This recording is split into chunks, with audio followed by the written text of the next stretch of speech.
Welcome, ladies and gentlemen, to the Umzansi Esports League Season 3, brought to you by Nodwin Gaming. This is day 19, or day 1 of week 7. We have been having a blast, me and the guys in the studio. Of course, today I'm here with Tony Ackfire and Sean Snare. What's up, guys? How you doing? How's your week been so far? I see you. It's been Snare, I want that jacket. I'm gonna send you my address. You're gonna mail it over. Ackfire, just send the hat. So that'll be a really good setup. Anyways, today we've got some amazing lineups for you. Let's take a look at the schedule of what's happening today. As you can see, ladies and gentlemen, we have the first thing coming up in about 3 minutes is the FIFA 21 segment with the match between Unfaizdd and DarthMayhem. After that, we'll be taking a break, and then we'll come back with some more PUBG mobile action on our 3 maps, Erangel, Sandhawk, and Miramar. It is promising to be an exciting day. But first off, let's take a closer look at the prize pool for this particular tournament. Just to remind you guys exactly what's at stake. The Season 3 prize pool stands at $17,500 with 15,000 of those dollars going to the PUBG Mobile segment and $2,500 staying right here in the FIFA 21 segment. So you know there's money up for grabs, there's moolah up for grabs. Let's take a look at the players that are going to be competing in our 2 games this evening. Yes, we have it Unfaizdd and DarthMayhem. Snare, talk us through these 2 guys. What are we expecting today? difficult matchup for DarthMayhem. We've already seen him suffer. The only player suffered losses in every single tie he's been in.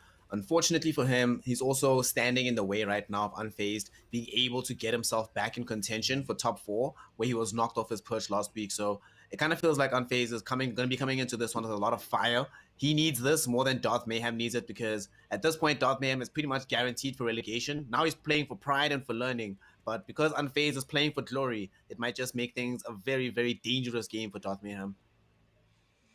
Let's take a look at the standings and what they look like right now.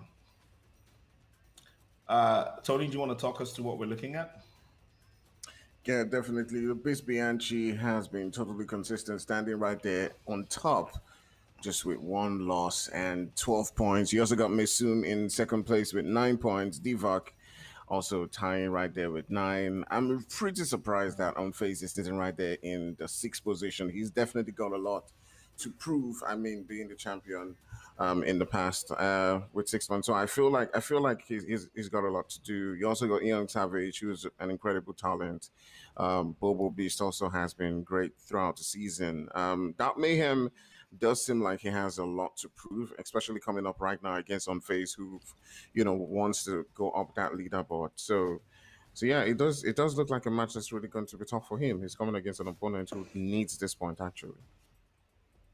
And as we can see, DarthMayhem is the only player on the table without a victory. So he definitely has his work cut out for him today. I think so. I'm really worried. Is this the day that DarthMayhem is going to come through and finally get some points on the board to probably give him a chance of getting to 4th position? And looking at the way it stands, also, Unfaizdd has Young Savage breathing down his neck, because Unfaizdd has a game in hand. He has to make sure that he at least gets his points to make sure that nobody can catch up to him and he makes into the next round. So almost ready to go. It is right now 6 p.m. Very soon we'll be crossing over to the live feed, where I will be leaving you in the very, very capable hands of Snare and Ackfire, as they will be talking you through all the blow-by-blow action. But very quickly, predictions, Sean? I'm thinking that it probably goes the way of Unfaizdd across both legs. Maybe 4-1 in total. Yeah, 4-1 in total, I think, yeah. Okay, Ackfire? I'm thinking it's going to be like a 5-2. Mayhem 5-2. Going the way of Unfaizdd, of course, but Mayhem would fight and try to get some goals in. Well, let me just be the voice of reason and just give Unfaizdd the benefit, give DarthMayhem the benefit of that. Anyways, the game started. I'll see you guys after the match. Thank you, Dr. Sid, as indeed we are into the game right now. Seeing how things are going to play out. Unfaizdd, he does just have to find himself a situation where a win gets him back into the top 4. Even a draw should be enough with the goal difference. But for DarthMayhem, he's not posted up any points, right? It's kind of annoying to finish a league without putting up anything. So for him, the longer this goes on, I kind of feel like the more dangerous he becomes, right? Because at that point, you have nothing to lose, right? Yeah, definitely. Just like you said, he has nothing to lose at this particular point. He's got to get those points. He's got to get, a win. Show he's not a pushover. In the couple of games that he's played, even when he has lost, he showed like he's not just a simple pushover for several teams. But I just do feel like coming against Unfaizdd, who hasn't been, up to par this season as compared to. I mean, it could just be that a lot more players have stepped up the game, but he definitely has a lot to prove, to show that he's still the champion that he is. So this is going to be a really tough battle for Mayhem, and what we do understand about Unfaizdd is he's always going to build up that defense slowly. He's patient, like his name clearly says, he's never faced. Although sometimes he probably should be, but I mean, I mean, so I feel like he's just gonna break down Mayhem's defense. It's just gonna take his time. As you say that, he's definitely been taking his time for the better part of this half, passing it around very solidly in midfield. Does make a mistake there, gives over possession to Awa. This might be the run that DarthMayhem needs. We've seen him be very promising on these very forward-looking counterattacks. When the ball does get bogged down his way, he tends to struggle. That's a dimension of the game that he's lacking right now. However, you still need to keep the ball if you want to score these goals. Ben Yeda, a player we haven't really seen since the very beginning of this FUT season. Everybody's been dropping him as time goes on, but he's going to put his faith in him. Thus far, it's still 0-0. But what's very scary is, despite how quickly he tried to run the ball up, he loses possession, and almost immediately Unfaizdd is able to get things back into the final third, forcing a bad deflection. He's back on the ball, but Unfaizdd always feels like he's attacking even when he's defending. Yeah, exactly. And there's a side of Mayhem's gameplay that we have identified in the past. He's really good on those counters. He's really good with just making those quick turns and into those spaces. But finishing in the final third is what usually lets him down. And if he can just improve that, I can see that he's improved certain aspects of his defense. It's not as porous as he used to be. He's got more coordination at the back. So if he can just improve on his finishing and all that, then he may begin to win those games and maybe provide us a surprise here today. We see, as you mentioned it, these lessons in defense coming in very handy right now. He's crowding out Unfaizdd, making it difficult for him to break the defensive line. So draws a foul. This could be a decent position for Unfaizdd if he chooses to take the free kick on directly. He's got old school Ronaldo in a very good position. This is terrifying, Actfire. I would not want to be in DarthMayhem's position right now. What's he going to do here? Just a quick step over pass. Is he going to go for the shot? No, gets it into Renato Sanchez. Tries to go for the step over, forced to dribble it back. DarthMayhem, if nothing else, clearly the most improved player here in the Umzansi Esports League. He's why the various leagues exist. We're seeing this improvement week after week. And this defense, not letting him down just yet. Even though he's given up possession, he hasn't given up his shape. Not going to allow Unfaizdd to get in easily. As I say that, though, Unfaizdd is through, but not going to be in on goal cleanly. Deflected out for a corner kick. And you can clearly see that in his defense. He's not just marking the players and going straight at them. He's also covering all potential angles. Forcing an error right there from Unfaizdd, giving him leads of space to work with, and that's definitely some improvement for me. Going on into next seasons, I definitely see a player who's going to come back stronger and learn from a lot of his mistakes. It's just sad that it's happening way too late. Might not be too late for him in this game, though. Still no goals just yet. He did find himself unable to get it through on the defense despite a promising run. Now Unfaizdd back on the ball. This is going to be the norm across this tie. The status quo is probably going to be Unfaizdd attacking. DarthMayhem figuring out how to respond and deal with this. The pass gets itself to Ronaldo, but the tackle even better. But the counter tackle from Ronaldo. This is the old Unfaizdd special. Close. All the way back in season 1, we used to keep saying that you never are safe. If Unfaizdd is just close to the ball, he's pretty much in possession. And now he's back on it, looking for the first goal. Tierney Not going to find a pass because DarthMayhem crowding everything out. Doesn't have any real angles if he gets the ball back for a counter-attack, but doesn't want to give up a goal as Neymar. Is he in? He's not. Another save, Tony.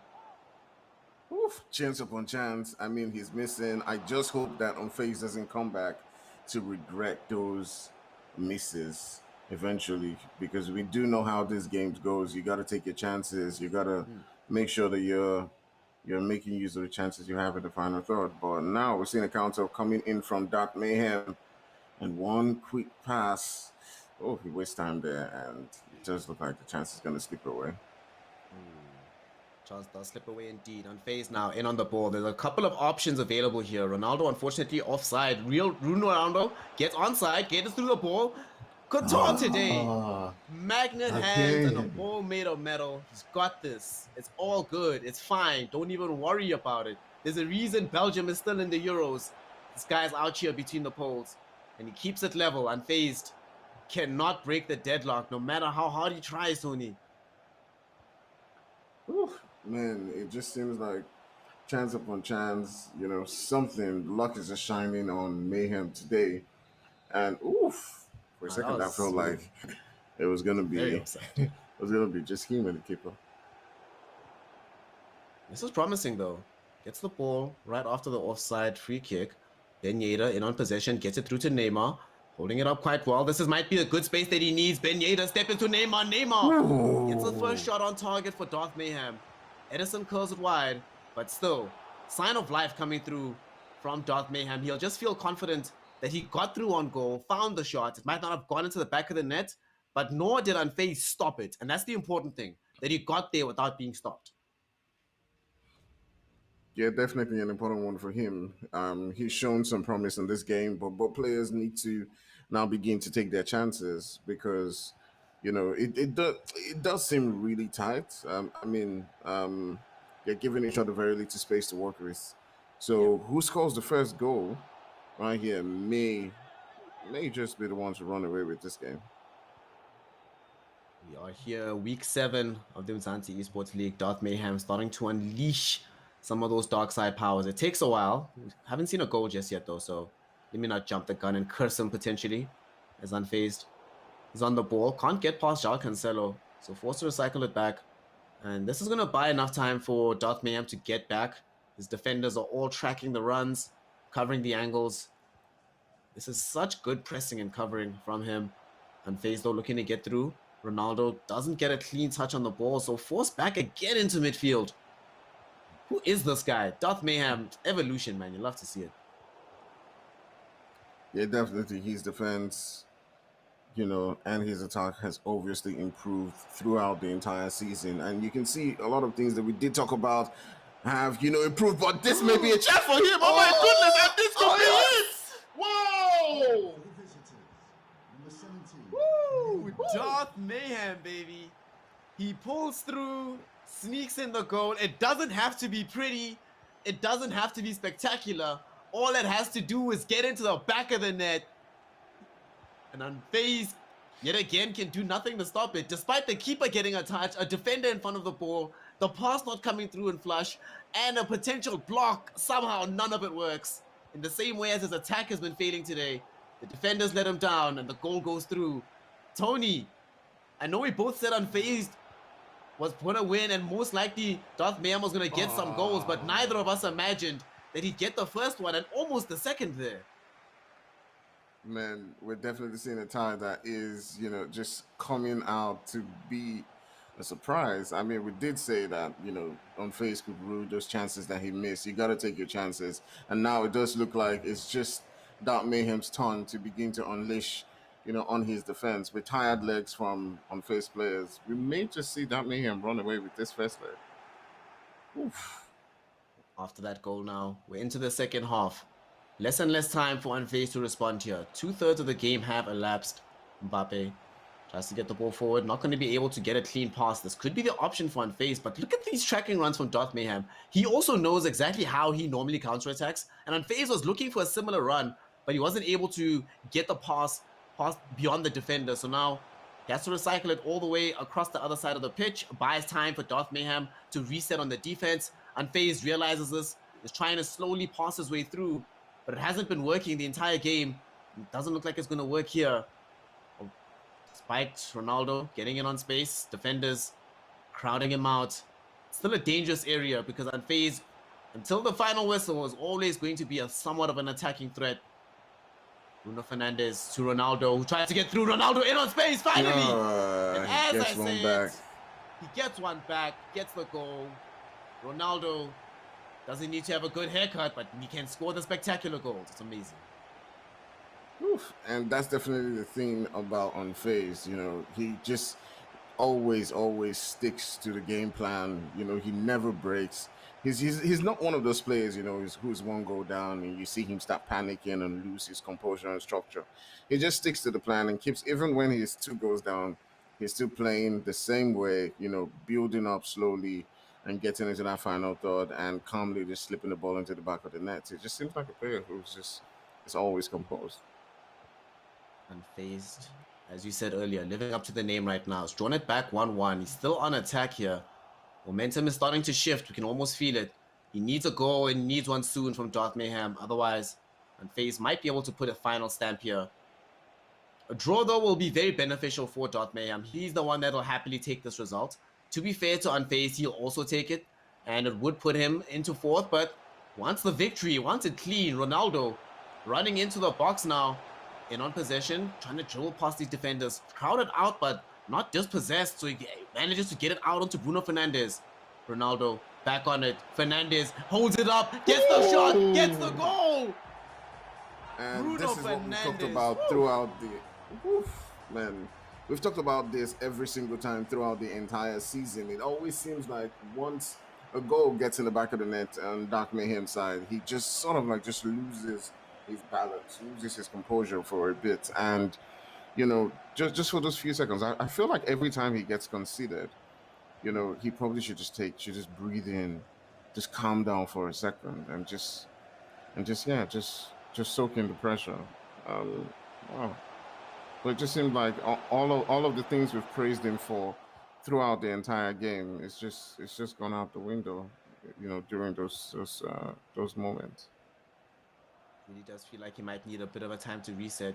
We've seen in past seasons some very interesting use of just pausing to take a breath rather than to go for substitutions, but he might need it because now a 3rd goal might be incoming from Unfaizdd. Can't get past the defense, but the line is much deeper back. The discipline is slipping, like you're mentioning.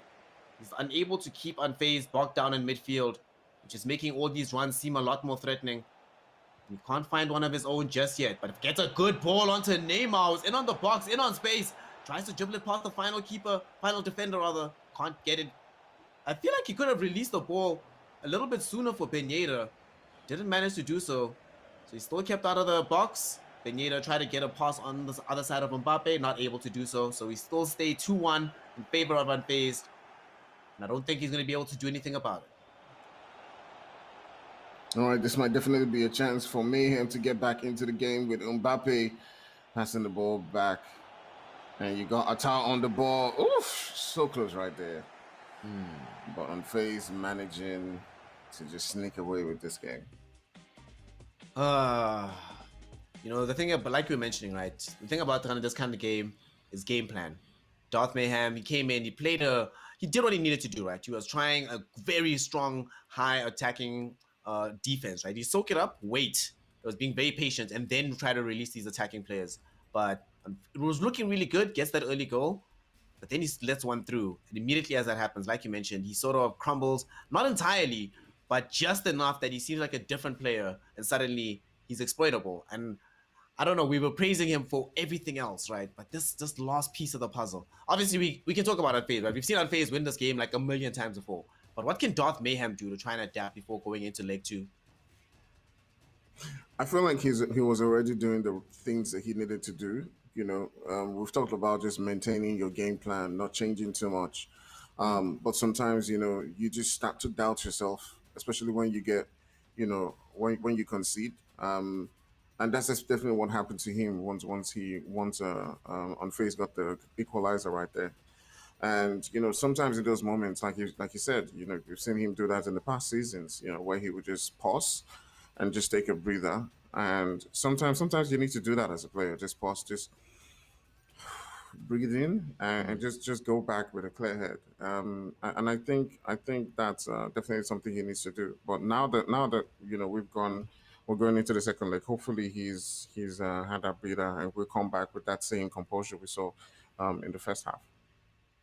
Yeah, we hope so too. It is only 2-1. He did manage to score the opening goal in the first leg. So at present, he is only 1 goal away from getting a draw and potentially his first point.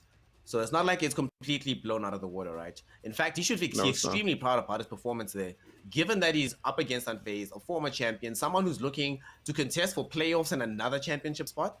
The fact that he held him to that late goals, and the fact that those goals only actually happened because DarthMayhem, frankly, sort of crumbled on his defense rather than Unfaizdd completely cracking him wide open. This is a really good foundation for him to build on going forward, Yeah, going into the definitely. second leg, and not beyond the second leg, but further games in this season and beyond. Yeah. We've seen Unfazed throughout the entire season destroy players like Young Savage and just take on their defense over and over again. So for him to be able to contain a player like Unfazed and keep, allowing less and less opportunities shows that he does have a lot of potential. He can come back, in other seasons and just, be a much better player than he is today. He just needs to improve certain aspects of his game, and he could be a really dangerous player. Let's see if the few moments in between the legs was enough of time for him to breathe, reset, and show us the potential that he has within. Game starting with the possession for Unfaized right now. He also knows that he doesn't want the first goal to be for DarthMayhem. He wants to put him to bed as soon as humanly possible. So an early goal is very useful at achieving this, but looks like DarthMayhem, the time spent has been useful. Oh no, as I say that, he gets broken past Ronaldo. Oh my gosh, okay.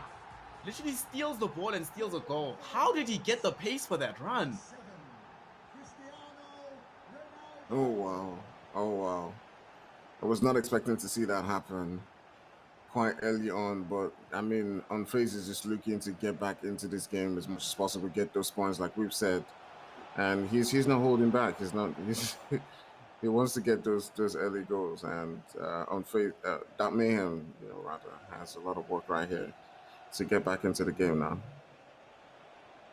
He needs to do something drastic. He needs to do something urgent. He needs to do something that was going to break through Unfaized. But unfortunately, Unfaized is now in his element. In a game where his opponent has to chase, and he is free to just extend the lead without having to worry as much about needing to do anything desperate. He can afford to play his normal temperate build-up style of play, knowing full well that he can exploit weaknesses when his opponents are trying to catch him out, just like now. Mbappe on the flank, looking for a way through. A lot of white shirts in the way, so happy to just recycle it back into midfield. And every moment that passes, DarthMayhem is just going to feel more and more frustrated, more and more likely to do something that might not necessarily benefit him in the game. Mbappe, can he get past the defenders? Not just yet, but look how long he's spending on the ball. After the goal, it feels like DarthMayhem has just touched the ball twice after the start of this half. It's been all one-way traffic coming in here from Unfaized. Yeah, definitely. And one of the things I've noticed about Unfazed, being 2 goals ahead, brings a certain level of calm. Because, even if you do concede again, you're still leading. But, that mistake. Okay. All right. We see you, DarthMayhem. We see you. Okay. Gets the ball on the bounce back. And that's going to bring things back level. Ron Quadrado here for Unfaized, looking to quickly get a ball on the other side. Sometimes they're at their most vulnerable right after you've scored. Unfaized trying to exploit that. Can't get past the defense though. And that goal might have just invigorated DarthMayhem, giving him a reason to play his hardest. Oh no! my goodness. No. No! No. Whoa.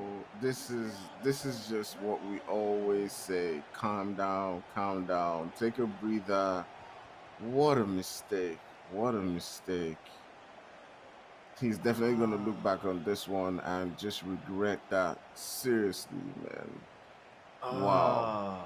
All right, listen, for a player who's as confidence-based as DarthMayhem, that is just curtains. It's over. The game's over. Oh my goodness. Oh my goodness. We just see another goal. Oh my goodness. Oh my You can goodness. feel it. Remember remember what we did say beginning of this match? Predictions? 5-2. Oh, you said 5-2. I don't know here, Fire. The way it's it looking may be right more now, I than don't 5-2, think Unfaizdd is going to be satisfied with 5-2. Yeah, I don't think so too. But at least it's good to see there's a 5-2 in there. For a moment in time, it was there. Let's see if he can hold this down. DarthMayhem, if for nothing else, can he keep the prediction alive for Tony? He's trying now with an attacking run. Try to shake off what's just been happening to him. He needs goals. He needs them now. Ben Yeda in on possession. Can he find the space to shoot? No, he can't. Vieira interrupts the turn, but he still gets back possession. Still gets the shot into goal. Nice. Wonderfully done. All right, DarthMayhem. So we'd like to see.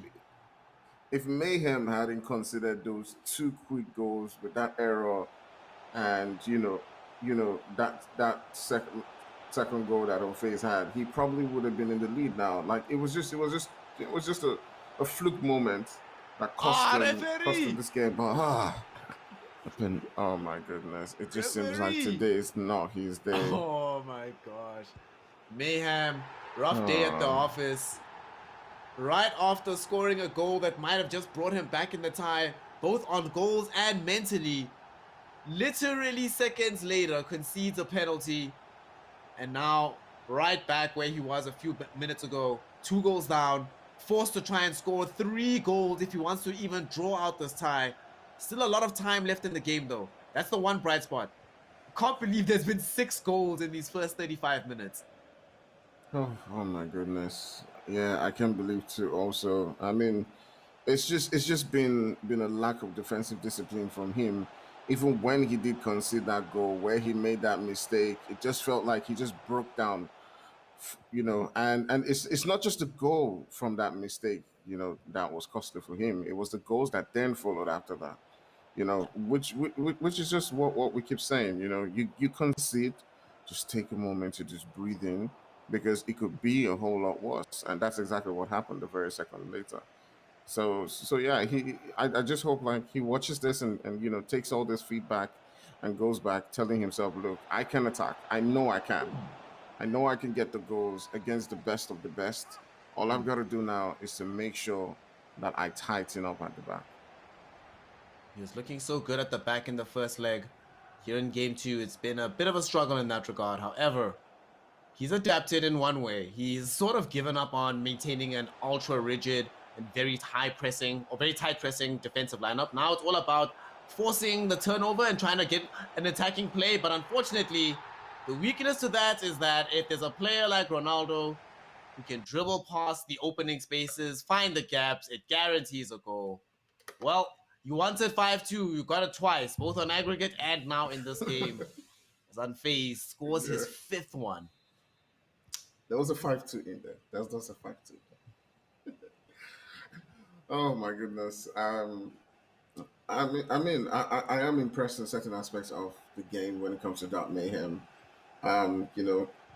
He has this unique style of attack. Where he's not trying to be the most skillful player on the pitch.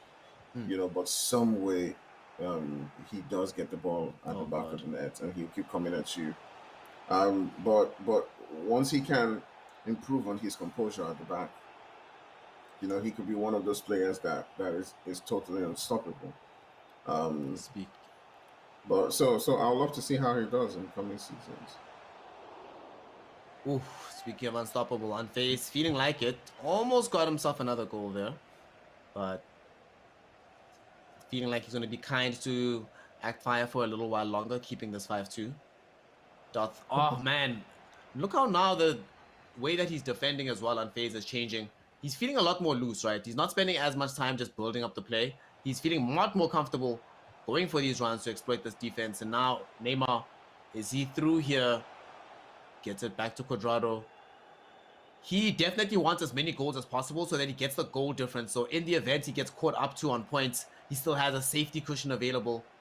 Right now, it's definitely mission accomplished, but it's not mission safety just yet. Bruno Fernandes can't find Ronaldo. Great dispossession there by DarthMayhem. I feel like if he just, for himself, if he's able to get 3 goals past, oh no, Unfaizdd. The change Good right guy, there, way too Unfaizdd. early. Good guy, Way too early. Unfaizdd. Nah, he's being a nice guy. He's like, you know what, man, I'm not gonna score this cheap goal. You clearly made a mistake. It's okay, fam. Don't worry about it. I got you.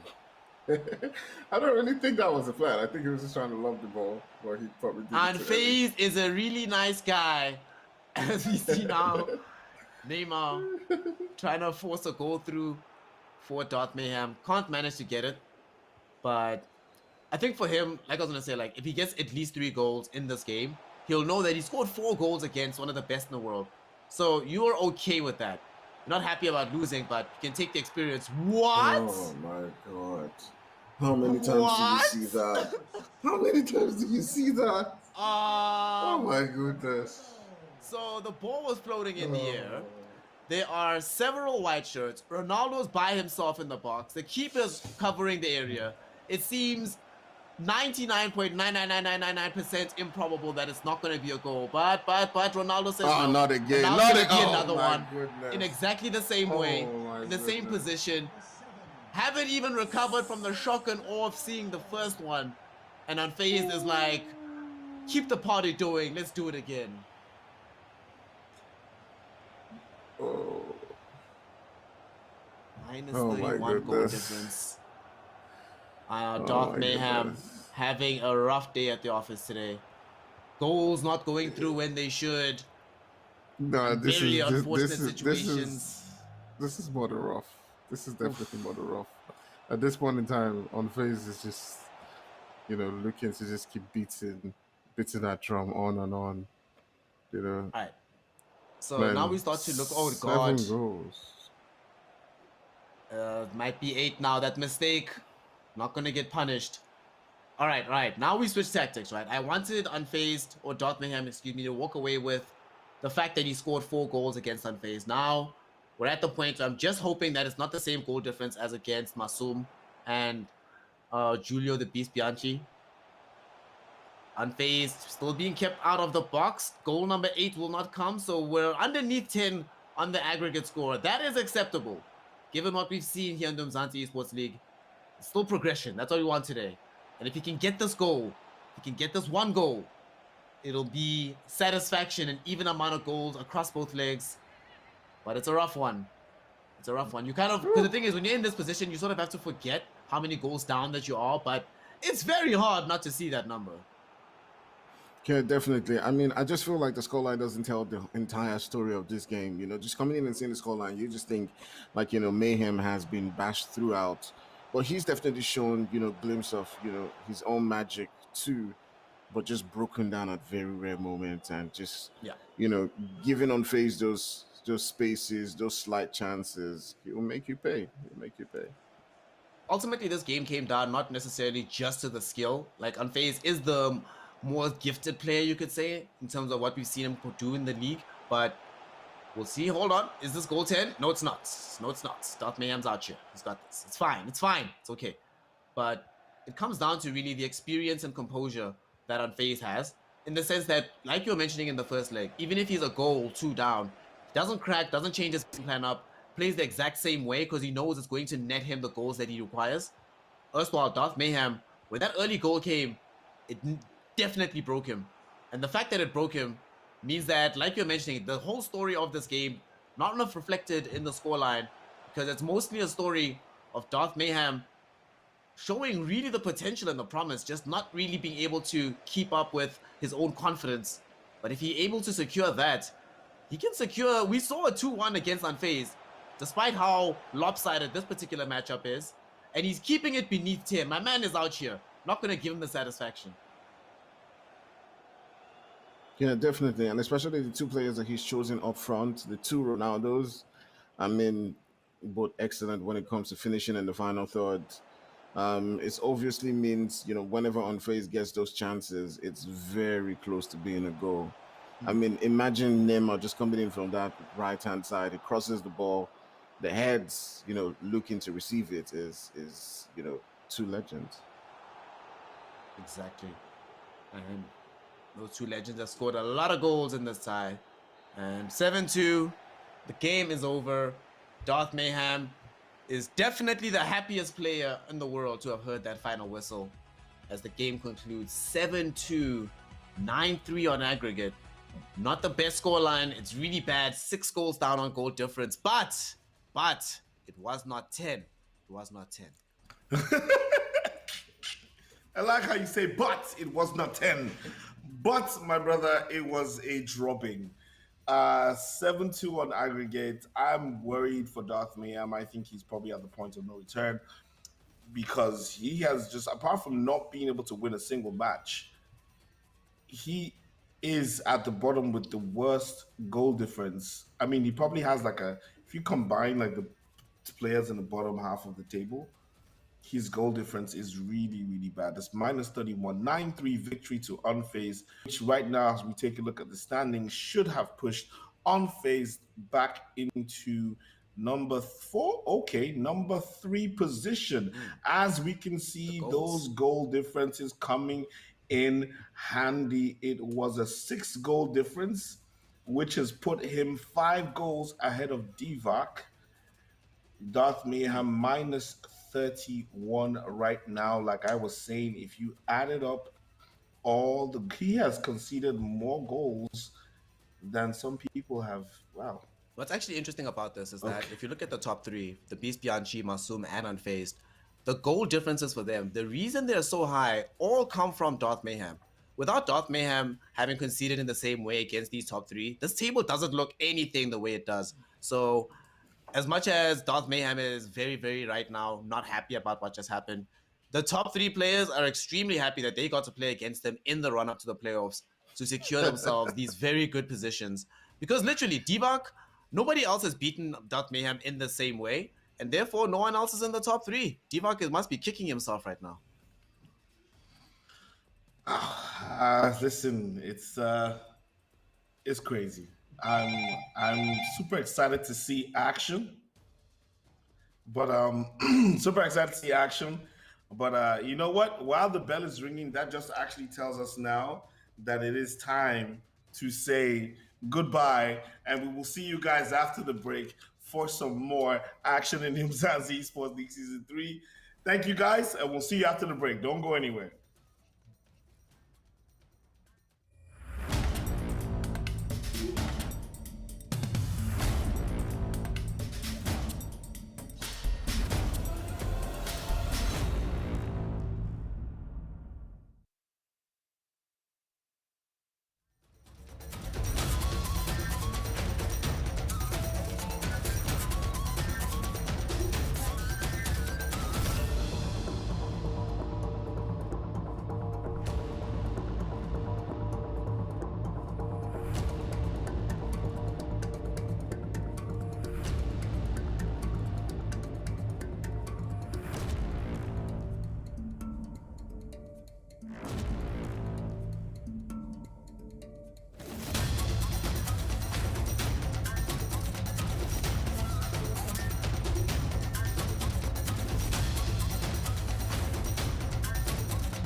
Welcome back, ladies and gentlemen. This is still the Umzansi Esports League Season 3, brought to you by Nordwing Gaming.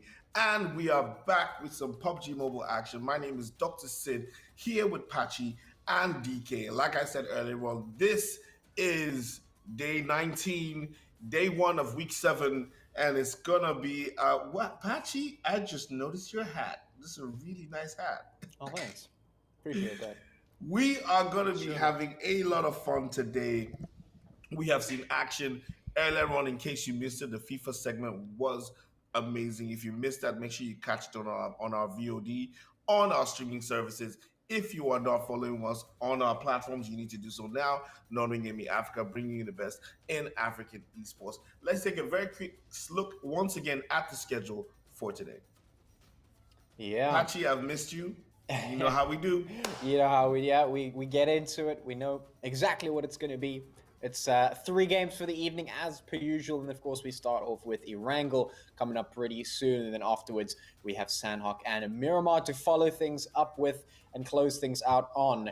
So same pattern as per usual. I'm going to put these teams through the grinder, as it were, and see how they perform on our staple map, on our CQC map, and of course on our nice long-range open map. You know, putting them really through the trials of each kind of map that we got going here. And of course, we also have that spicy prize pool, a total of $17,500, of which, of course, 15 of that is going to be going over to the PUBG Mobile segment. So these teams have got a lot to work for, a lot to look out for, and we've seen some very interesting performances from some of the teams, and some lackluster performances from others that we've been expecting a little bit more from. So I don't know how much they want this prize, Dr. Sid. I don't know how much they want this prize.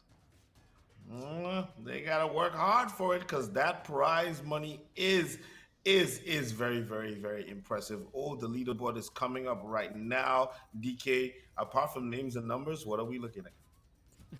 Flags as well. Flags and logos. That's also what we have here. You missed that one.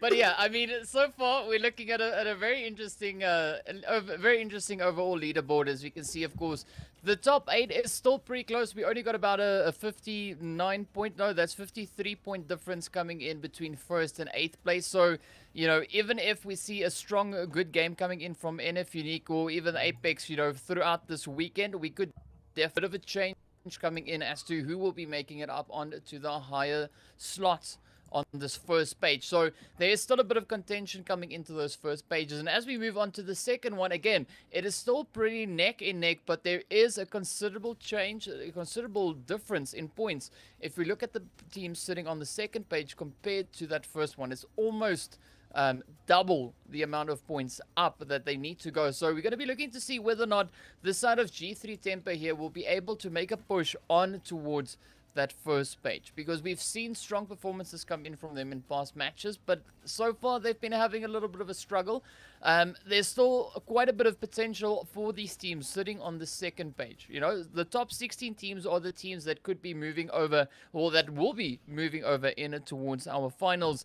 So it's going to be a pretty hairy fight for the teams to secure themselves, especially on that second page. And as we look at the third page, again, the top half of this page, they are in close contention of making it up on towards that second, the second page. But I'm going to be looking to see potentially what's going to come in from the side. They have Comfy Cartel, Rain from Helm, Slime 4KT, and the Drogons.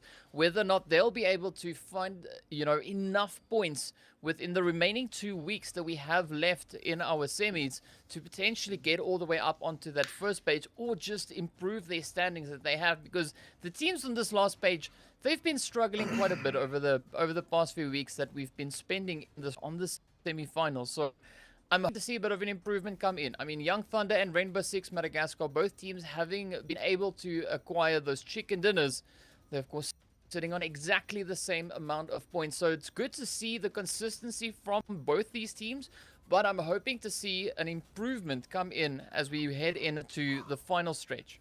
You know, these last 2 weekends, to see the teams bring in that extra bit of spice to try and get themselves up onto the second or potentially even the first page. Well, this is definitely needed. Look at the points distribution structure And this basically defines how these teams move up the leaderboard. As we can see, the first place gets 15 placement points, second 12, third 10, fourth 8, and fifth 6 placement points. In sixth position, if you come sixth, you're going to get 4 placement points. Seventh gets 2. Players, teams in 8th to 12 get 1 placement point. Teams in 13 to 16 get 0 placement points. But as we know, the almighty 1 kill, 1 point is still available to teams who can get placement points or do get placement points. These points actually have shown that they make a difference in the leaderboard in moving teams up and down. So we hope that our teams will be focused. Let's look at the teams that are playing today. Yeah, jumping Well, in. of course. It's your groups. It's your groups, DK. We've got more names, we've got more logos. But of course, Yeah. our groups have not been looking the same as we've been seeing them. Group A, we've got Gun, we've got NFxUnique, we've got Not, we've got Natural Killers, and you mentioned even Rainbow Six Madagascar in here. But I mean, these teams haven't really been, stepping up to the game like we've been expecting. Some of these teams maybe just not being able to do what's required of them to get them out of that tough spot there on the last page.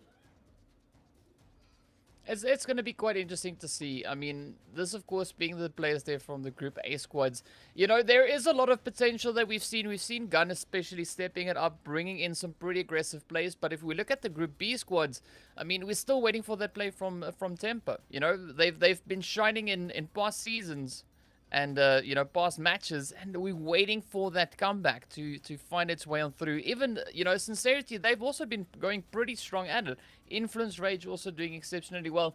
Undisputed AE, I want to talk about them a little bit before we head into the next match, but the rest of the lobby here, the Drogons also, I'm waiting to see whether or not the Drogons will be able to prove themselves. Currently they're sitting right at the bottom of that overall leaderboard, so there's quite a bit of a challenge still up ahead. Yeah, and what we're looking at, I wanted to talk about Undisputed AE. What do you have to say about Undisputed AE so far?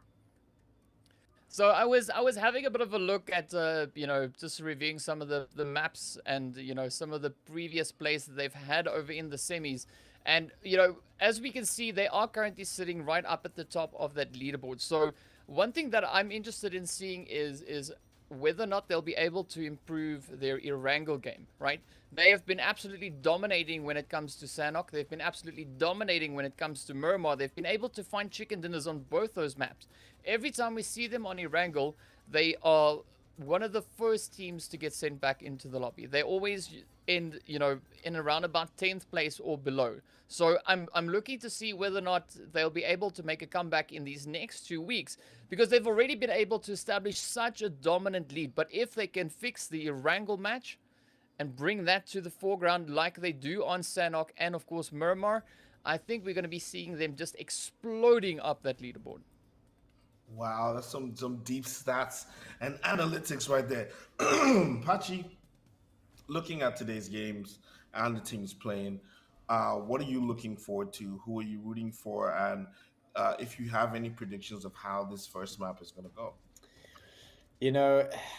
It's kind of been difficult to really predict exactly how things are going to go and move forward now that we've got such a change up in what we've been seeing from the teams. Previously it was kind of a lot easier because we had some good consistent teams that were doing the same thing over and over. Now we're getting a step up from a lot of other teams. What I want to see is some of our some of the teams that we know can perform really well kind of returning to form a little bit. But in the same vein, it's actually been good to see other teams actually stepping it up in a huge ways that we didn't maybe expect them to do previously. They're making quite a name for themselves out here. So I'm literally going to step off the stage and let you guys have it as you guys talk our viewers through the blow-by-blow action of the map that is Erangel. This is game 1 of day 19, week 1, whatever. Take it away, guys. Yeah, whatever. We go at it. It's another round, boys. It's PUBG. We're heading back into Erangel. It's map number 1 for day number 1 of this week's games. We out here, 16 teams, 63 players jumping down onto this map. It's a wrangle, of course, and DK has already placed down a little bit of a challenge. He wants to see some teams step it out here on Erangel. He wants to see them improve that Erangel game. So we'll have a look and see if any of these teams decide to pick up the gauntlet, if they decide to do a little bit better. Of course, Undisputed AE has been the one that's been challenged by Mr. DK here. Do you think they're going to be able to step it up? Do you think that they might just be able to find some headway here in this map? Or do you think their domain really is going to settle down in towards Sanhok and Miramar? I don't know. I'm hoping to see that come in from them, but you know, looking to see that improvement come in on Erangel. I'm pretty sure they are well aware of that fact, right? But another team that I'm also interested in seeing what they'll be able to do on Erangel is, of course, Ultra 6, right? So Ultra 6 currently sitting in 5th place on the leaderboard, but also having a tough time when it comes to Erangel. So again, another team that I'm going to be looking to see whether or not they'll be able to step it up. But because if you give them Sanhok, give them Miramar, they just absolutely flourish. So it's a bit strange, but of course you kind of expect teams to be better at one particular map in comparison to another. That's just, you know, the dynamic, the meta of how things is. But I'm curious to see who's going to try and step up and improve their game, because essentially the team that we're going to be looking at to make an absolutely phenomenal play will be a team that is able to play any map and adapt to whatever the map throws them. And of course, we jump straight into the action here with the side of UAE and of course the Rainbow Six Madagascar team who we have in front of them. So again, the teams are now fighting up on the edges, so waiting to see just exactly what they will bring and whether or not UAE will be stepping it up. Yeah, we can only wait and see. Of course, the first team that's in some proximity, of course, Rainbow Six Madagascar, another team that we were looking at and seeing, you know, are they going to be able to move themselves up a little bit? Are they going to be able to get some more points on the board? We'll see. Both of these teams are looking for them. Both of these teams need those points. They need to move themselves up just a little bit. And of course, we're looking to see if UAE is going to improve their gameplay here on Erangel. At the moment, the teams are just very close in proximity and almost merging with one another to a certain extent. We've got Sahil up here actually driving a bit of a wedge between the two halves of the team, or Stone being on the one side and the rest of the team on the other, grouped up inside a compound, inside this house here. Might just be able to drive a wedge between the two and maybe start to pick them apart. Sahil is going to charge straight out the house while the damage goes into fire, so he's just retreating, waiting out the rest of the team to come through. Sahil now taking an engagement with the rest of the team, just mowing down Rainbow Six. Sahil does fall though as the return fire comes through. Rainbow Six almost getting knocked out there, but with some key shots from Stone and some support from the team is able to keep them alive. But UAE now moving in for the kill, looking to see if they can finish the job. It's going to be tight because, of course, they're going to be able to get those reses in just in the nick of time. If they can get their health back up, it will be even better for them. Not sure if they've managed to pick up enough meds for everyone, but certainly now they're under pressure continuously here. UAE looking for the right moment to strike. One nade, if they've got it, could be the trick. Of course, Inspector just going in for the laser beam, looking to see if he can knock any of those teams, or any of those team members, should I say, with a quick, steady stream of shots. The rest of the team is yet to come through, but Inspector, just keen on the dip there, is able to find that shot. Patient, waiting for the moment, and takes it perfectly. And now Rainbow Six under that pressure, and I don't think they are going to be able to survive this as UAE just pushes straight in to finalize what is already there. Quara putting up a valiant effort, but it's not enough, and Rainbow Six Madagascar will be taken out. Oh, what a play that was, and a good start there for UAE. But of course, now they need to get themselves all raised up and ready to roll once again, because we are coming to the end of our first phase. We should be transitioning up into that second one. And what I'm waiting to see is just how many teams will be bringing it into the game here today, because we have now passed that midway mark, right? This is now the final stretch. That last little home run left to see which teams will be moving in and will be able to secure themselves position coming into our finals. Looking at the spread of the map, we've got a few teams, of course, still on the outskirts, especially over on towards the western side. We have Not Gaming, the Immortalz, Scincerity, as well as Cartel, who's now taking quite a bit of beating as Fear just runs right over Tigress. I mean, that is PUBG at its finest right there, having some very, very interesting plays. But Squeak now looking to capitalize on a little bit of a surprise attack here. But Fear, they are just absolutely surrounding and pushing in. Beautiful start there, of course. Cartel off to a bit of a rocky one on that. But I'm curious to see what the Cartel will bring as well. I mean, it's one of those teams that I've mentioned. They're currently sitting down in place. They need to try and step up their game if they want to move all the way through in towards, you know, if they want to qualify for the finals. Fear currently sitting in 16th place. So there is quite a bit of potential here. So far, if they start off like this and they're able to build on it and just keep on rolling with the punches, you know, I'm pretty sure they'll be happy with the result at the end of the day. Yeah, what an interesting couple of minutes we've had. Just straight off the bat in the beginning of the game, a little bit of tussling, which is great to see. And of course, now as you can spot on the map there, as it has been maximized just a little bit for your perusal, you can see some of those teams moving in right in the middle. We got the Drogons sitting up there with NFxUnique. We've also got Influence Rage moving down from the top. We've got Broly chilling in the fields, you know, minding the crops as one does, especially after the tough time that the rest of his team unfortunately had to suffer at the hands of Fear, who is just driving off in the distance there. Certainly can't be too happy when your team's getting run over in the first couple of minutes of the game, so he's just going to be brooding about that for a little bit. In the meantime, Gun have taken a bit of a punch here. You can see Pounds on the ground and no hope of escape there, and the cars are just zooming past as the thirsts come through, and indeed Gun will lose Pounds, so they're going to be on 3 players moving into this one, which is not the greatest situation for them, considering, you know, of course, they want to maintain their points here. They want to maintain their control of the game there. Of course, they need the players, so being separated and taken apart like that, you know, can't let that happen all too much. They're going to have to be very careful moving through the rest of this map. Other than that, yeah, the team's just making their way over into the safe zone for the time being. And we, of course, reach that period of a little bit of calm before some more storms tend to happen once the teams start to move in. As you can see, they are certainly doing BBC off towards Milta is going to be up against the remnants there of UAE. We'll see if they go head-to-head. I see a lot of people are looking out for BBC at the moment. We'll see if they can make something happen. They certainly have been performing quite well, at least in my opinion, in recent times. They've definitely stepped up their game quite considerably. Unfortunately, we've lost a little bit of their trademark, you know, crazy schemes and rotates, but we have seen them come into their own with some really capable defending skills and rotational abilities and whatnot. So we'll keep an eye on them and see what happens there. Of course, the blue zone moving in is going to just encourage the teams to move forward just a little bit in towards that zone, and we'll just wait and see, wait for those inevitable fights to start happening.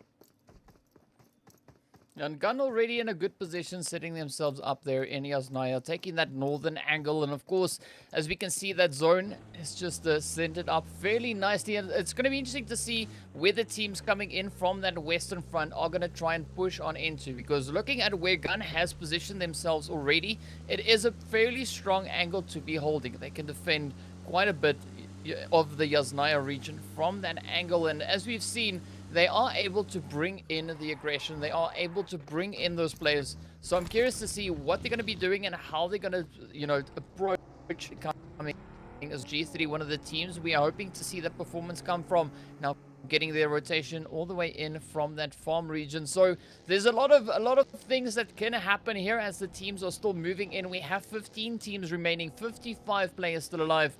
Quite a few numbers, and it is going to be a pretty hairy fight. Yeah, certainly will be. At the moment, of course, we're watching G3 as they rotate through, getting themselves into some good spots. This is a team that we have definitely been expecting a little bit more from, and we hope that they can provide both us and the viewers at home a little bit of reminiscence of the team's previous performance. You know, we've seen some crazy things come out of them specifically. They've managed to single-handedly be the instigators of so much amazing end of round gameplay That's a little bit sad not to see them making it up there these last couple of weeks. So we'll see if they can do it this time around. Of course, Immortalz here just chilling around, making sure that they are defended for the time being. We'll see where the fights start to break out. Hopefully, we'll be able to spot that out. Natural Killers moving ahead. Also, this is actually another team that I haven't really, seen what I've been wanting to see from. You know, they had some good earlier performances, and then really just sort of fell off the board. You know, just fell off the leaderboard and off the radar, and it's kind of been disappointing. You know, I want to see more out of these guys.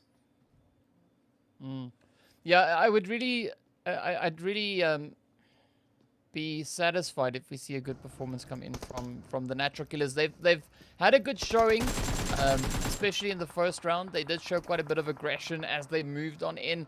They did fall off a little bit, as you've mentioned, coming into the second round, into the semi-finals. So I'm hoping to see that bounce back come in from the side there, of course, of the Natural Killers. Now, in the meantime, though, we see Influence, Rage, and Fear exchanging a few shots right here, pretty close to the compounds. It is quite an interesting hill to be fighting on, as we can see, of course, now Sully looking to move in to get that raise. It is quite the exposed angle.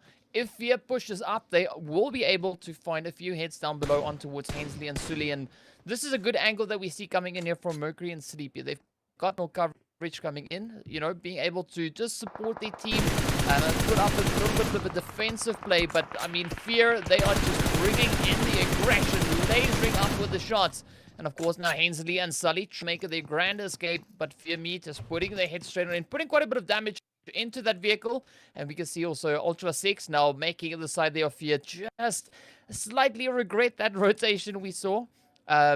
It's a good play, but things are still going to heat up a substantial amount, as we can see Scincerity in the Immortalz, as well as Not Gaming, now just lurking around over in towards that northwestern reach of the map. So a few interesting positions, and I like the zone especially because it's really challenging these teams with their strategic play. There's not a lot of compounds really for them to utilize. There is a lot of field fighting, so I'm curious to see what the teams will bring.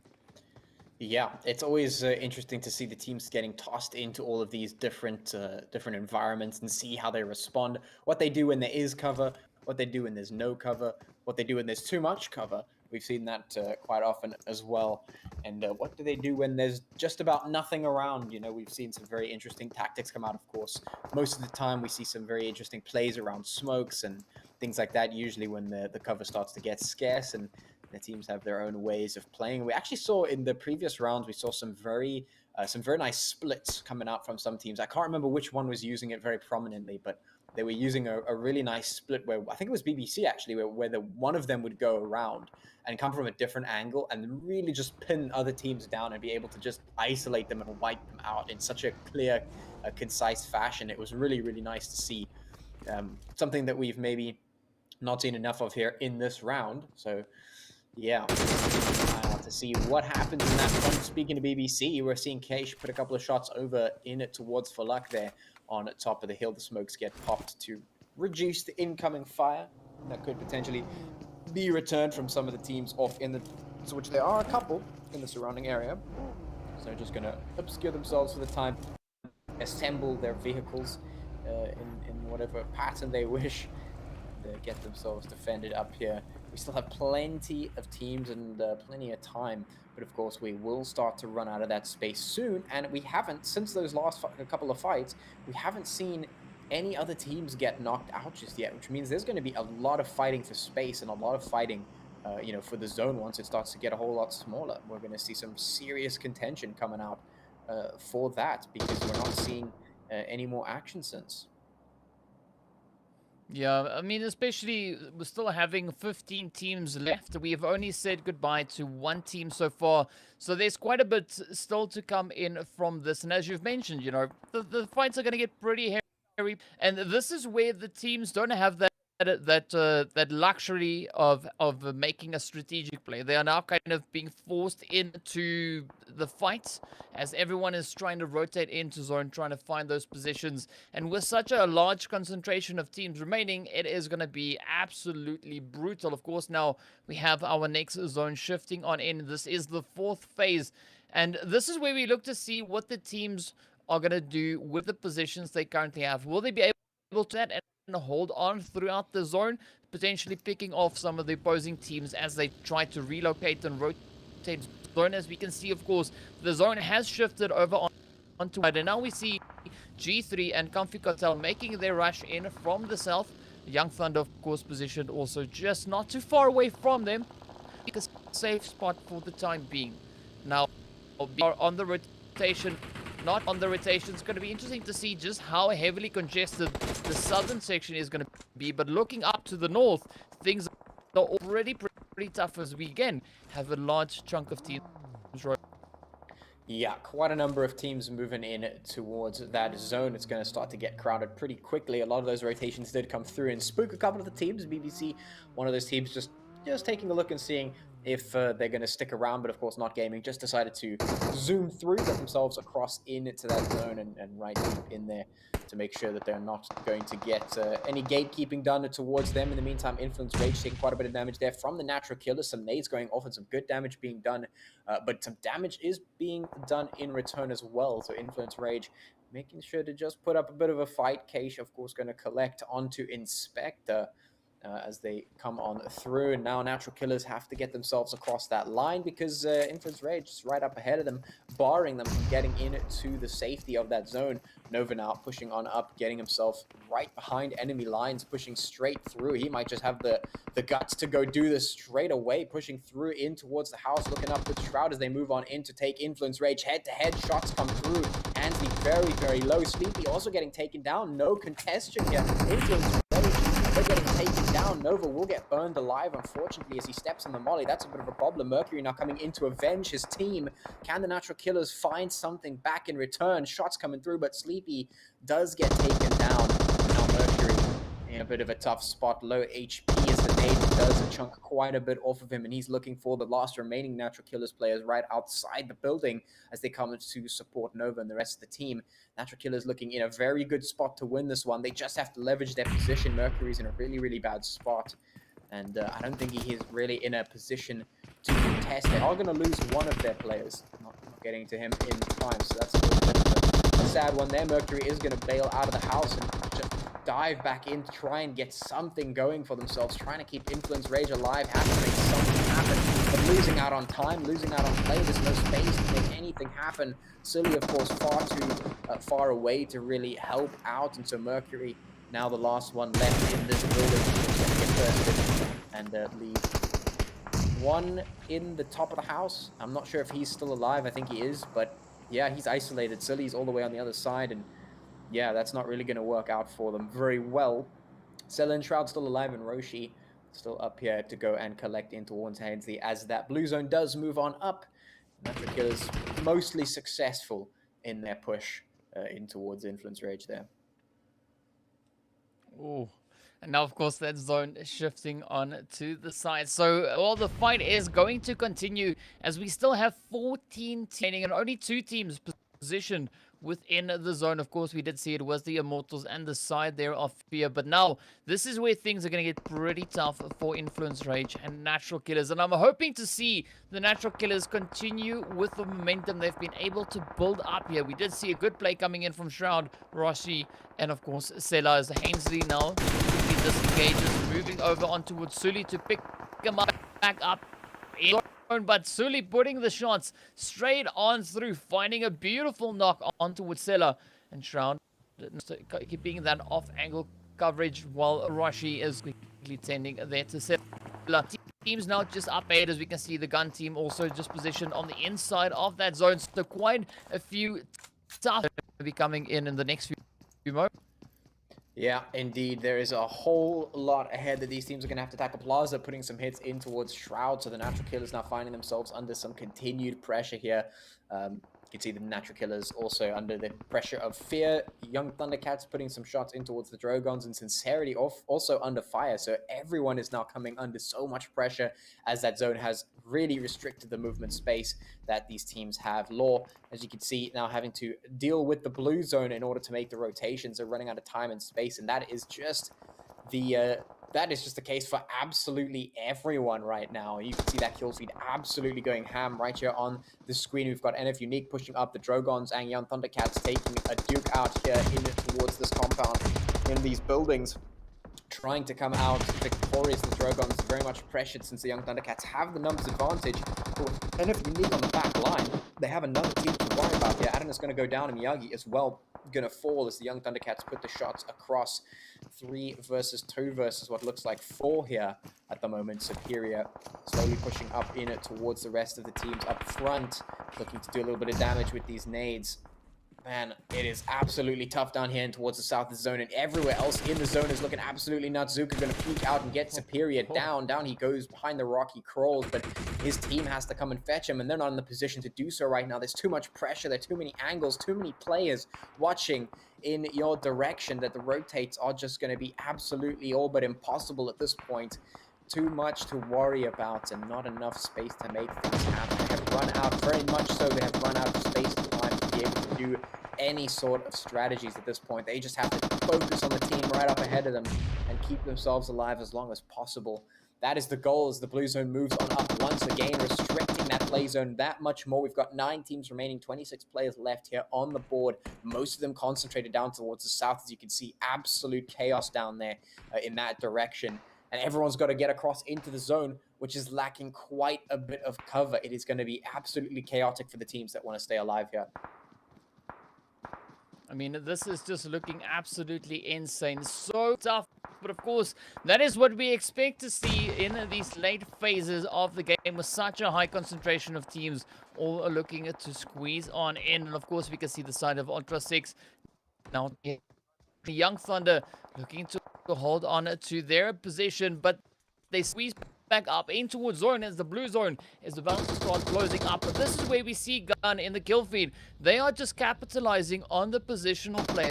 They've been able to locate themselves in advantageous position, and now they are just reaping the benefits of that. And of course now Ultra 6 are looking to apply the aggression onto the side there of Young Thunder. As you can see, of course, No Braino, Miyagi and team just looking to find their heads, and this is where things are going to be pretty hairy for A-Bomb, as he is now the last remaining player for his team. Superior, of course, getting taken out in that rush back up in towards the zone. It's going to be a very, very crazy play as we now still have 8 remaining, and the carnage, oh, it's just erupting all over the place. Oh man, with the sprays in towards the smoke and vehicles exploding, NFxUnique under super pressure. A-Bomb not going to be able to out-heal the zone. He's just going to get taken down immediately. Ultra 6 now getting pushed up here through the compound, as well as the Drogons as they try and push forward in towards that zone into the safety. Or not really the safety, because there's no cover there, barely any at all. The smokes are getting popped, the trees and the hills trying to be utilized here to make something happen, but the Drogons not going to hang on.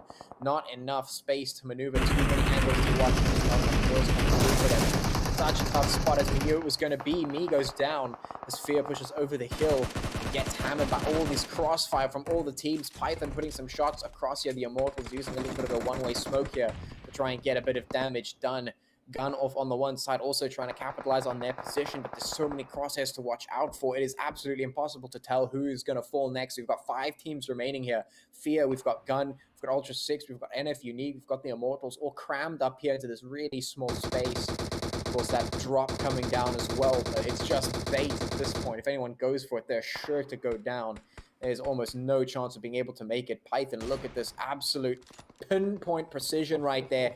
Puts the shot straight on in towards Short Boy Slim there. Gun not even allowed to peek out for a pixel unless they want to get shot here. Immortalz holding a very tight angle on them, but with the zone moving forward a little bit more, it's going to put a whole lot of pressure on to get that rotation up, because now the Immortalz need to move forward. Gun, they're in the safety for the time being as long as they can get their reses up, but Fear and NFxUnique, of course, not going to let them do it if they can. If they can help it, they want to shut Gun down right now and pick up those points for free. Darkness going to try and make the rotate, but the rest of the Immortalz team off to the one side, not going to be able to rotate as easily. They have to get across the line. The smoke's getting popped, the buggy's hopped into as they try and get through. 4 teams remaining here, and absolutely huge amounts of pressure as there's just barely any cover to work with. The shots flying through, the accuracy of these shots, these sniper hits, the smokes, everything absolutely insane here. These teams struggling to stay alive, and Immortalz push up. NFxUnique goes down, and now it's just Gun and the Immortalz, but the Immortalz have the advantage here. They have the upper hand, and they're just going for it. They're just pushing in towards Gun. They want to end it right here, right now. They don't want to let Gun get a chance to breathe at all. They're even going to go and collect that drop to juice them up for one final push to claim that chicken, which they can basically taste at this point. One final push might be all that they need, but of course you can't underestimate Gun. Their accuracy is good enough. They put the shots in. Python goes down, but is it going to be enough? Plaza, the last one left for Gun, too low on HP. This must be it. It is indeed going to be, as Gun goes down, and Immortalz will take chicken dinner for game number 1. Yeah, chicken dinner with 14 kills. Absolutely insane finish coming in there from the Immortalz. What a beautiful play that was. And they really just played this last few zones absolutely fantastically. Of course, now Gun, they came into this last round looking pretty strong with their position they had. But the Immortalz were just able to circumvent them and find those hits at the end of the day, send them packing into second place. Of course, NFxUnique finishing up in third place, 4 kills to their name. Really good showing there as well. It was a pretty tough zone to play. I'm not going to lie, the team's facing quite a bit of a challenge to find a good potential angle and a good setup. And as you can see, of course, on the right-hand side, it is looking pretty scarce when it comes to the kills there. So no surprise to see an absolute stellar performance from the Immortalz. I think, to be honest, what the Immortalz just did today was just pretty much amazing. That zone, when I looked at it, was so difficult. There was no space. It's literally zone ending up in the open, and everybody's trying to find rocks and stones just to have a little bit of cover to avoid the bullets.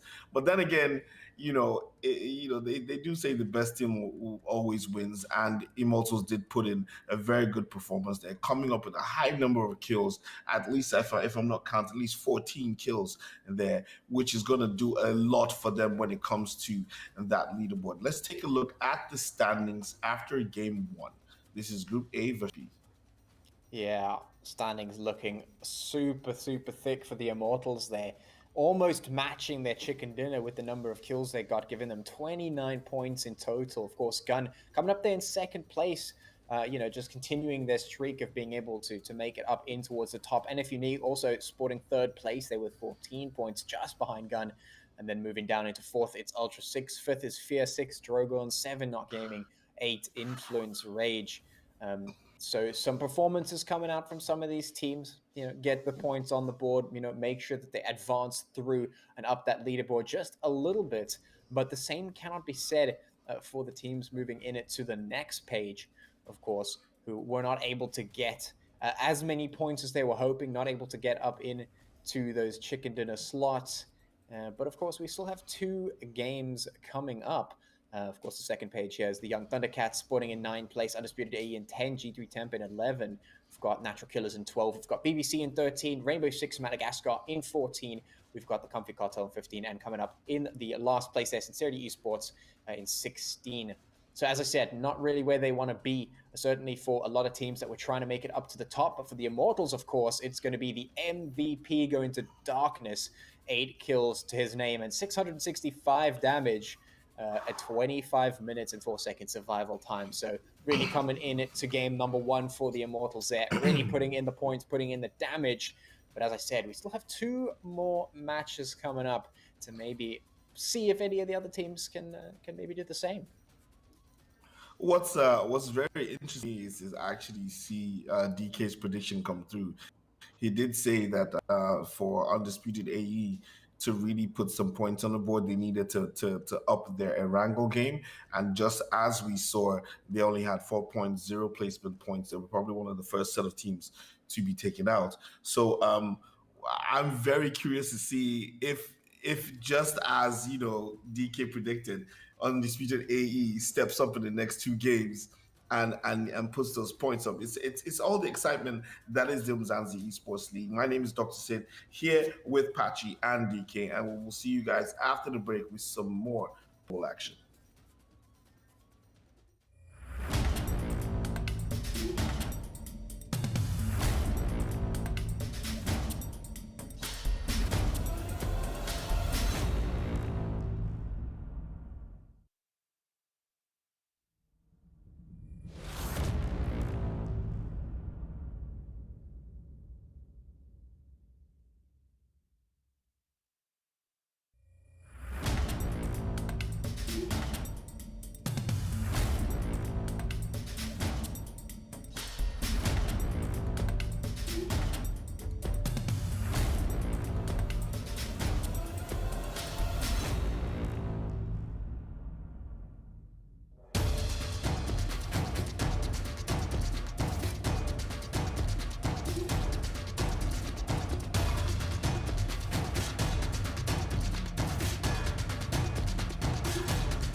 Welcome back, ladies and gentlemen, to the Umzansi Esports League. My name is Dr. Sid, here with DK and Patchy, and we are bringing you the action from the PUBG mobile.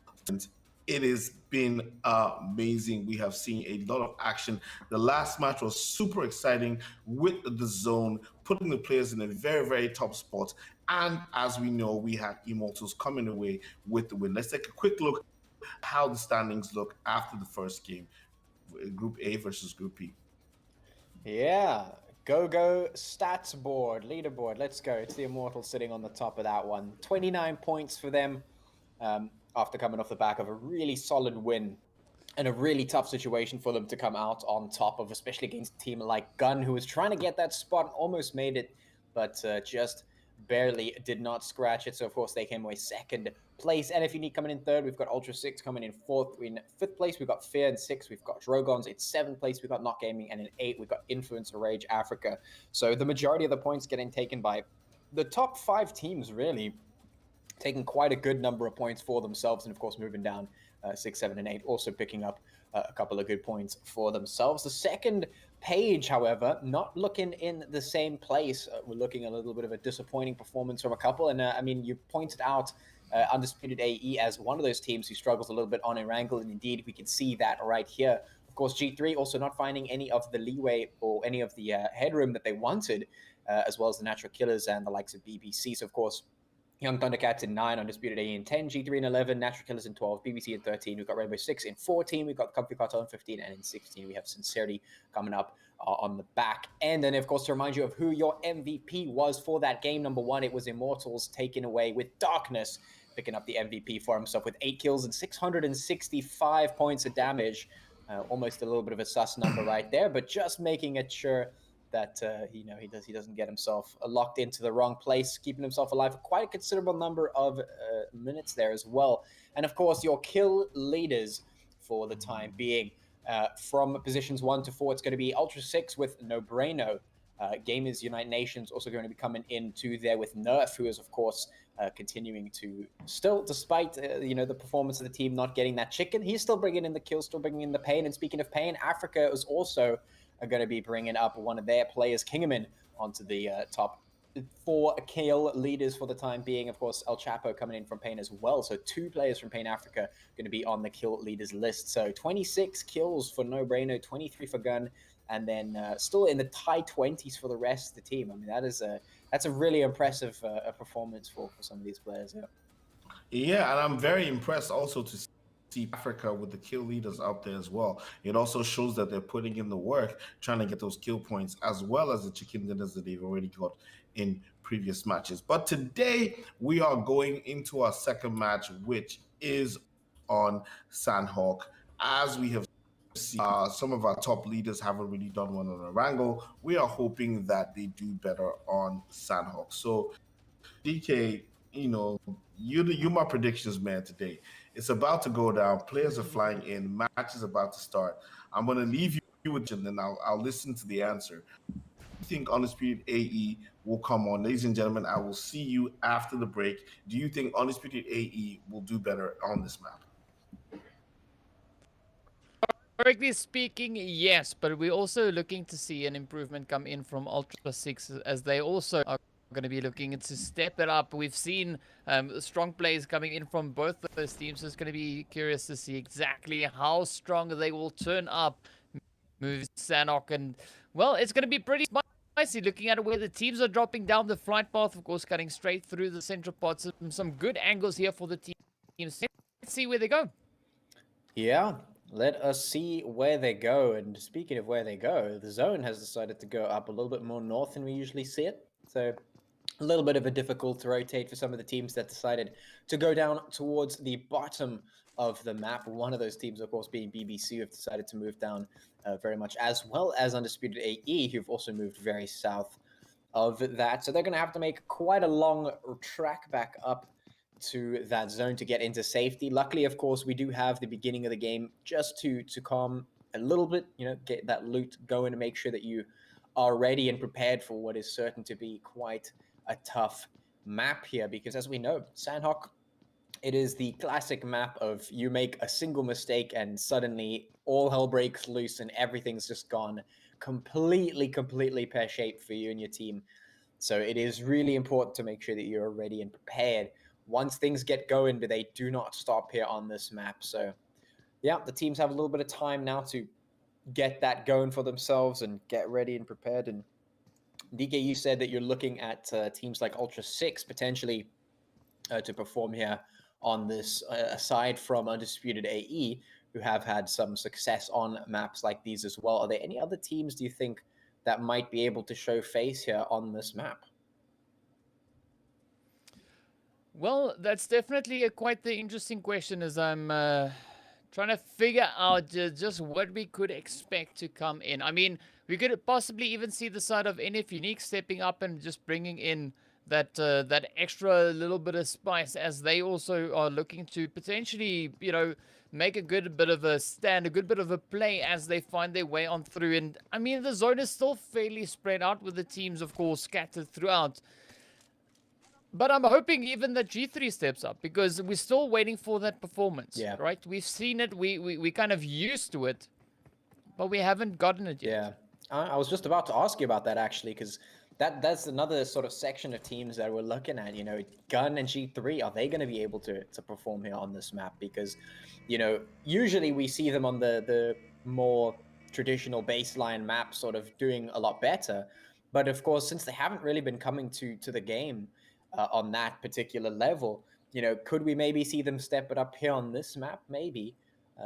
Even a team like BBC, maybe we'll see them get something done here. This map has always been a little bit more of a tough one for a lot of teams to try and handle, because they oftentimes don't get the kind of slower pacing that a lot of them do like, especially towards that middle of the game where things start to really start being drawn out. Because we see a lot of the teams, they like to not get the fighting to happen, and then once that line gets crossed, you can't avoid fighting forever, because there's somebody right in front of you and you sort of need to move because the blue zone's behind you. So that's when we see all the chaos breaking out. So, I mean, there's a lot of potential for some upsets to happen. So we've got a lot of teams that, maybe want to be taking a win here on map number 2. But whether they can or not is a whole different question. Yep, of course, we're going to be finding out whether or not the teams will bring in that extra little bit of flavor, as we have still got a few teams positioned down in towards the south, but that central portion of the zone is looking pretty good. We got the side of NFxUnique as well as G3 positioned in and around the Paradise region, with the Natural Killers, of course, just hanging on that far side, and BBC now looking to make their own play, their own little bit of a push back up in towards the zone. So you can see Nihal now hopping on towards the Vespa, one of the fastest vehicles. It travels at, I think, like Mach, I don't know, Mach something. It's just insane.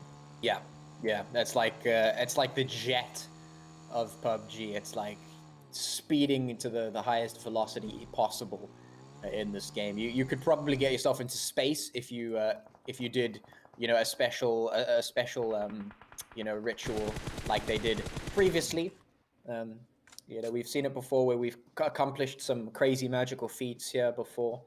So it's not impossible. You could probably fly that thing into space. Maybe go to Mars before, big boy Elon. So it's definitely one of the most formidable vehicles in the game. For now, though, we've got the Immortalz here up towards Not Gaming on the bridge. So they're already having a little bit of a contest here, and Not Gaming have already got one of their members down, and some shots from behind as well. Sky with a little bit of a flank there, going to be putting some damage in. Jaeger trying to clap back as well, just a little bit. Make sure that he can keep the rest of the Immortalz on lock. Some damage being done there as they try and push up. They have one choice, and that's move forward, because if they go back, they'll get locked in. So now they're pushing up towards Not Gaming, but Not Gaming, absolute wall of defense here to stop them from coming across. Darkness looking for something, but of course very low now, has been taken down, and the hits just coming straight through from all angles. It's going to make it so difficult to try and push up. Very low on HP, as you can see. They've gotten the knocks in towards some of the Not Gaming players, but Jaeger's still out here on the side, potentially trying to pick some off. Sky coming through from the one side, going to make sure they get those thirsts in, and now their attention is turned towards Jaeger, who's the last one left for the Not Gaming squad. Certainly not the success the Not Gaming was looking for in their positioning here. And now it's been turned around, turned back on them. And Jaeger is now locked down behind this rock, knowing there's very little chance he's going to be able to escape this one. It's gonna be quite interesting to see whether or not Jaeger will be able to make this one in one piece. And I'm waiting for that moment for when Darkness strikes again. You know, we've seen a pretty good play, of course, Darkness being the MVP in the previous round. He even has a song named after him. So, you know, we're expecting a really good performance come in. But in the meantime, we're going to be looking onto the side here of Scincerity, who's going to try and get that res on to Muffin. They are going up against the side here of Ultra 6. We've seen a strong play from both these teams in past matches. But now we are about to find out or not either Scincerity or Ultra 6 will be the team to control this engagement and dominate and acquire just those few additional points.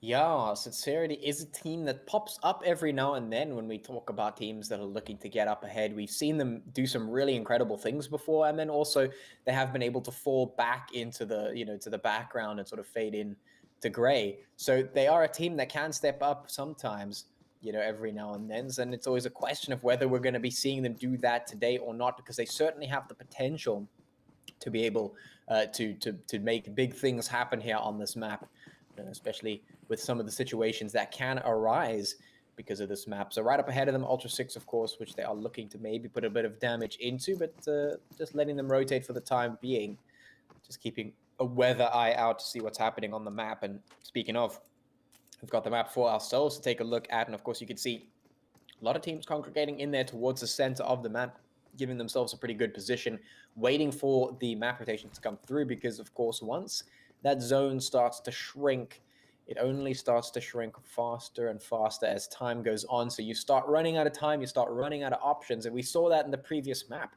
We saw the teams running out of time, running out of options, and of course you need time and you need space to be able to pull off some big brain strategies. And well, if you run out of time, you run out of space, then you just got to run a gun. You just got to shoot what's in front of you and hope that it is enough. And most of the time it's not, but well, what can you do at that point? So we've got 6 God camping on the top of the roof here, just setting up shop and making sure that he's got a weather eye out of the rest of the compound. Flecker also putting himself in a pretty good spot, looking out towards a gun in the distance.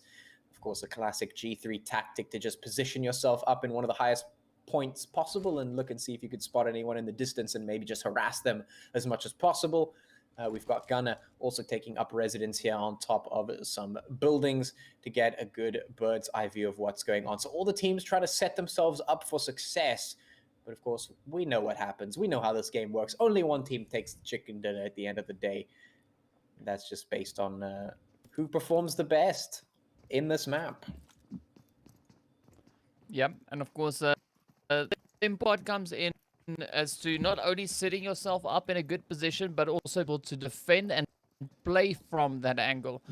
We've seen a few of these teams be pretty consistent with their positioning in that zone. They're able to find an absolutely perfect spot to stay there. It gets them into those late phases, but when it comes to try and defend that, it is sometimes a little bit more of a challenge. And now just looking at the congestion we have within the zone, it is going to be absolutely insane. We've got NFxUnique and Gun, of course, positioned down in towards the southern end, and they are both now looking to push even further up in towards that centralized region. And this is where the chaos is going to be absolutely insane. I mean, we still have 15 teams remaining, 15, yes, and 50. Well, that sounded so it sounded the same.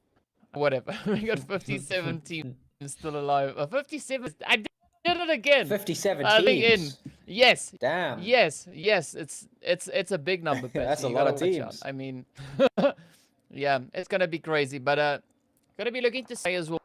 As I've mentioned several times now, there's 57 of them, and the shots are finding their way on through now. Gunning down Gun in just off in the distance. Short boy Slim coming under a little bit of fire there. Through all this ring, I can still put in a sneak in the puns there, but yeah. Now we gotta look whether or not this is the match in which G steps up. Yeah. maybe it is the match where G3 steps up. Who knows? Six God has gone down in the meantime, but the rest of the G3 squad is still up and running. They have put some decent shots into some surrounding teams. You can see Rainbow Six off in the distance there, and they're looking to capitalize on that beauty. And of course, the man who has very consistently been able to lay down the damage here for his team, looking to do the same once again as Rainbow Six try and encroach on his position. Gun, of course, on the other side, still being a little bit of a threat on the back end. You got to make sure that you are wary about those angles being held on you. So G3 still under a bit of pressure, but certainly they can thrive under pressure. If they don't make any mistakes here, they could certainly come away better off after this. Buden still looking for the angle on towards Shoto as he tries to peek out there. Nades, of course, now getting set up. The molly goes through. It might just, if it lands correctly, it might just put on a lot of pressure, but no, it just doesn't make it into the corner where Shoto is sitting, so he'll be fine for the time being. Prime healing himself back up, so Rainbow Six continuing to be a little bit of a nuisance for the side of G3. They're not able to deal with it, but Buden finally finds an angle, but it gets immediately turned back against him. Prime immediately winning that fight out. Some good shots from him. Going to shut down G3's attempts to, well, take them out. So that's going to make things difficult because now Prime's making his way on up in towards the compound, just gaining a whole lot more ground. If he manages to catch Flaco out here, they could really do some damage to G3 because they are split 2-2 right now. And of course, Bearden down, so Flaco's the only one who can potentially defend against this. Now up, of course, the rest of them come. He's trying to get the res in, but if they can get the jump on him, this might be absolute tragedy for him. The nade goes in, that's going to be tons of damage. Jump shot down, but no, he goes down in response, and the thirst immediately comes through.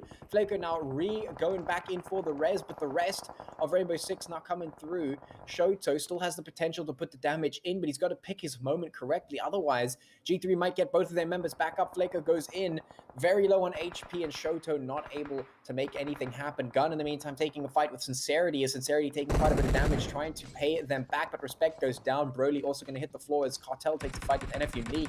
So he'll also getting the collection on towards Fear. Muffin goes down as he tries to retreat, and Rogue prone in towards the grass, looking for the right time to strike up against the team right ahead of them. G3, or Gun, sorry, in a little bit of a tough spot here, outnumbered, potentially outgunned here. And with that blue zone moving in, it moves even more north. What a tough spot, because that means both Scincerity and Gun are going to have to rotate, which is going to further aggravate their fight. Of course, UAE in a similar spot down towards the southeast. They are also going to need to make the rotate. So this is going to be some tough times abounding for quite a lot of these teams. Plaza looking for a little bit of a push here in towards Scincerity, trying to drive a stake into the heart of their attack. But can they pull it off is the question. Yeah, Preference nades can eventually go in, and this could be a big one, but instantly they find some shots into him, taking very low on HP. He has to heal up once again. This is really blow for blow right here. These teams just taking one for one. No one's getting the upper hand just yet. Gun still looking for some way to take Scincerity down. The nades softening them up, dealing a little bit of damage. UAE in the meantime putting some hits in towards Fear. Some shots coming through for Gun. They're looking low on HP. Scincerity might just be able to win this one if Gun is not careful. Pounds gets taken down. In the meantime, Rogue putting some good shots into Plaza, now coming in for the revenge. Is going to find the shots that he needs. The perfect spray to collect the last 2 kills and bring Gun to victory. And just in the nick of time at that, because Scincerity almost had the win there in that fight.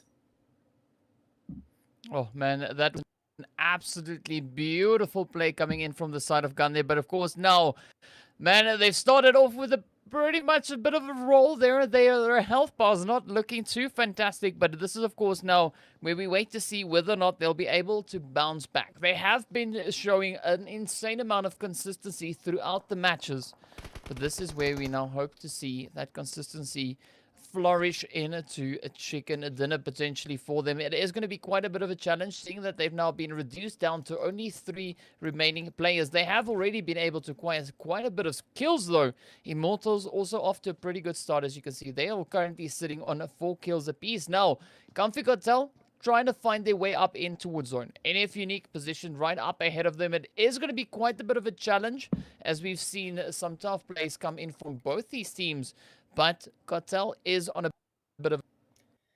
Yeah, indeed, they are on a little bit of a back foot here. The HPs, of course, not doing them any assistance here.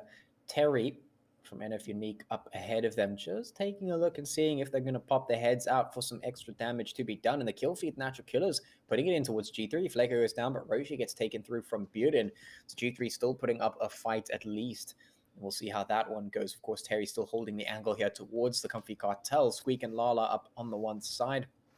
Keish right up here on the mountain looking to maybe provide some covering fire. Just has to be very careful of Gun towards the side. Gunner goes down. Shroud putting the shots in towards there. Six Guard, of course, takes him out. But G3, a little bit worse for wear. Six Guard and Buden, of course, the last two remaining there. They're going to have to get some reses in if they want to stay in this.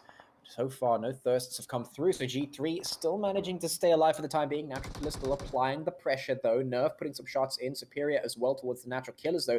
Natural Killers under quite a bit of pressure themselves. UAE on the distance there as well. You can see moving in.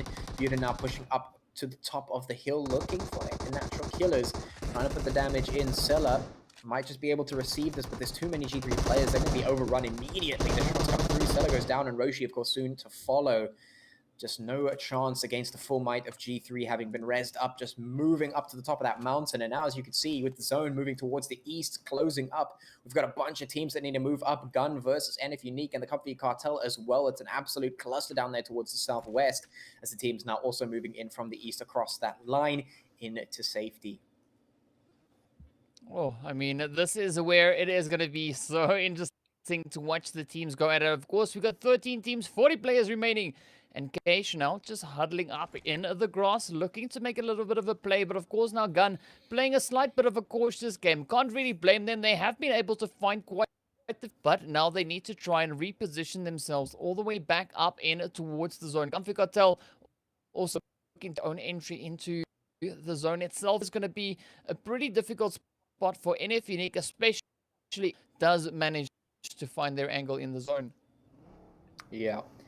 We'll just have to wait and see for the time being. Of course, that blue zone moving up is going to apply quite a bit of pressure to NFxUnique here, but Gun is maybe a little bit intent on getting out of there quickly as possible, and indeed, they will do just that. Meanwhile, Lala trying to push up in the blue zone is not going to find a very easy task up ahead, and indeed, this might just be the end of things as has to resort to medding up, getting the heals through. Terry just waiting and seeing if he could just put those shots across, waiting for the inevitable push from Lala, unless Lala just wants to, go out quietly in the zone, which is definitely a possibility at this point. Terry also needs to start worrying about his own HP as it is starting to tick down. G3, meanwhile, have gotten themselves safely across that line in towards the zone, keeping a weather eye out for Ultra 6 on the one side behind that rock. Also needs to make a rotate up. Lynx in the danger of getting engulfed by that blue. In the meantime, Nerf putting some shots across in towards Keish. Keish goes down. Jeff also taking a hit there from Hainsley. Terry putting some hits in towards Lala. Of course, as we expected, the gatekeeping done and dusted. Now G3 looking to do some gatekeeping in towards Lynx, as that blue zone does indeed engulf his position. He has to push on up. Inspector getting taken down there. Stone putting the shots in with that Tommy.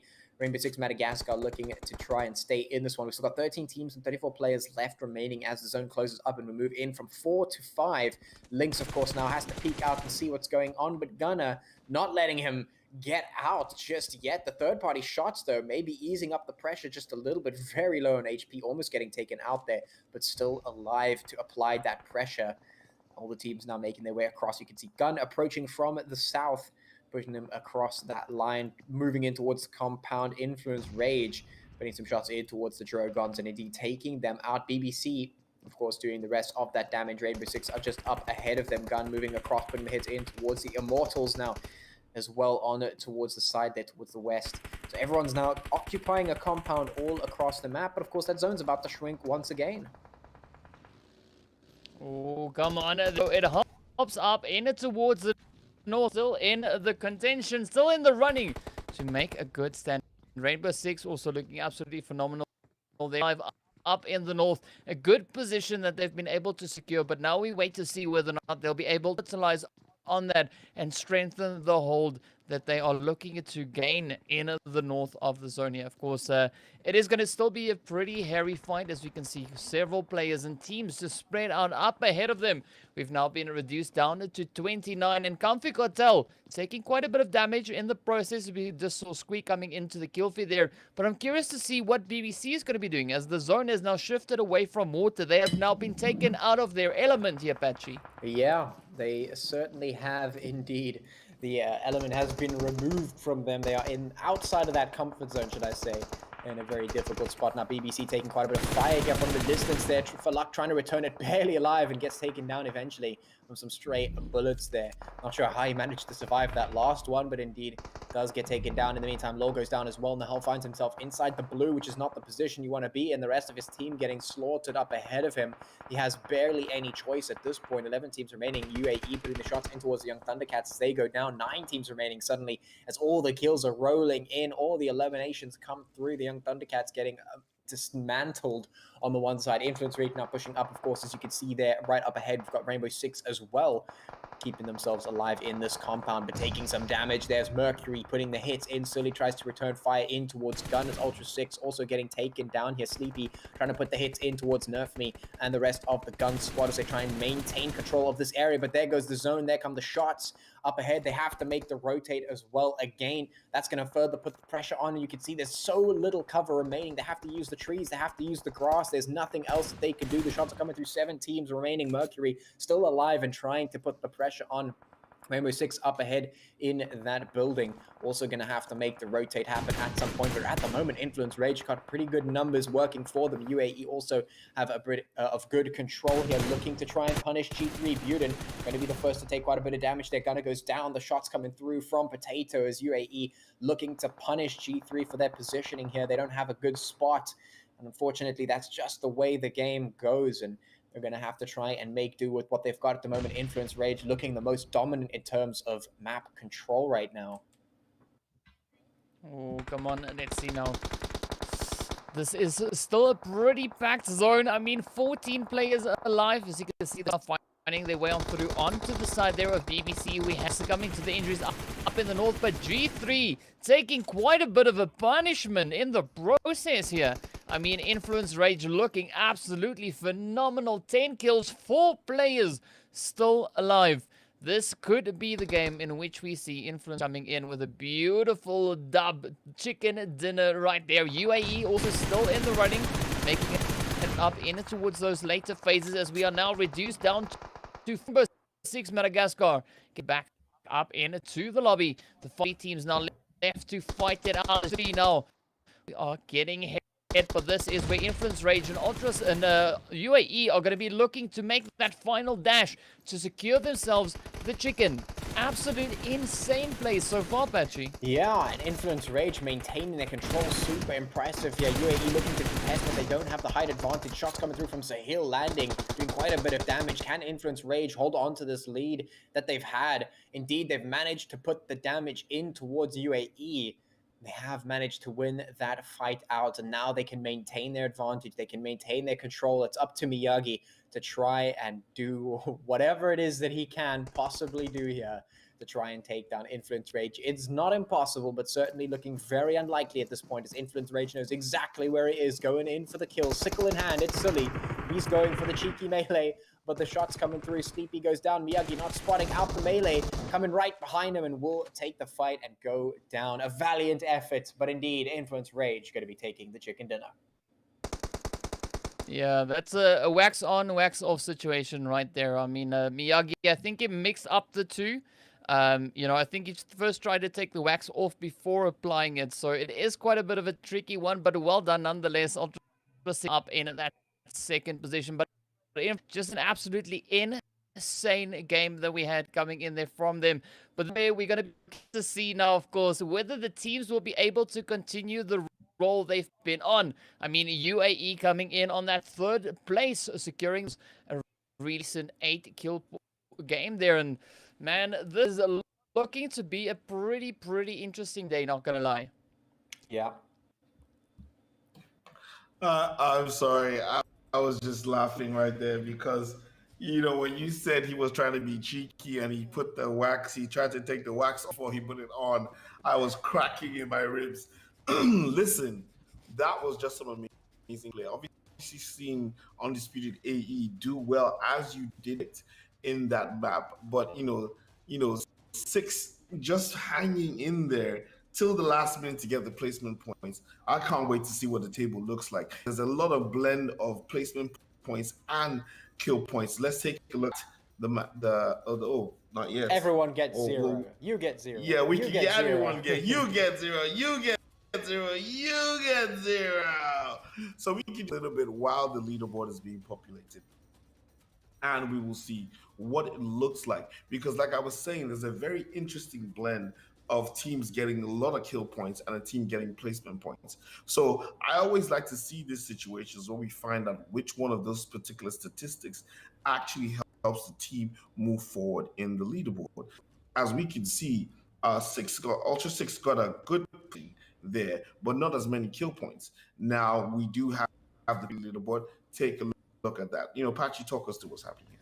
Yeah, well, of course, Influence Rage surpassing their chicken dinner with the amount of kills that they're picking up. So they're going to end up with 31 points, slap bang on top of that one. Number 1 on that leaderboard. Undisputed AE, of course, as you mentioned, with those kills, going to be moving themselves up into 2nd place. G3 going to be moving themselves into 3rd with a really good combination of placements and kills, which, of course, as we always talk about, it's that balance that always comes in super clutch for you to move you up that leaderboard. So good to see G3 getting a little bit of headway in up that leaderboard. Ultra 6 coming in 4th with 13 points. We've got the Immortalz in 5th with 8, as well as Gun with 8 in 6th position. Of course, in 7th position, we've got Rainbow Six Madagascar and BBC coming in 8th place there. So some nice points getting picked up. Of course, very interesting stuff, as DK said. I mean, Influence Rage coming in with a massive chicken. And then, of course, to see G3 moving up the leaderboard is also quite nice as well. At least they managed to make some progress there up that leaderboard. Now moving in to the 2nd page, we've got NFxUnique in 9th place. We've got Young Thundercats in 10, Fear in 11. We've got the company Cartel in 12, Natural Killers in 13, Scincerity in 14, Not Gaming in 15, and Drogons in 16, each with 0 points there. And that is pretty much wrapping up that game summary in terms of the leaderboard. And of course, the MVP coming out of Influence Rage Africa, it's Mercury, 5 kills and 539 damage with a survival time of 23 minutes and 37 seconds.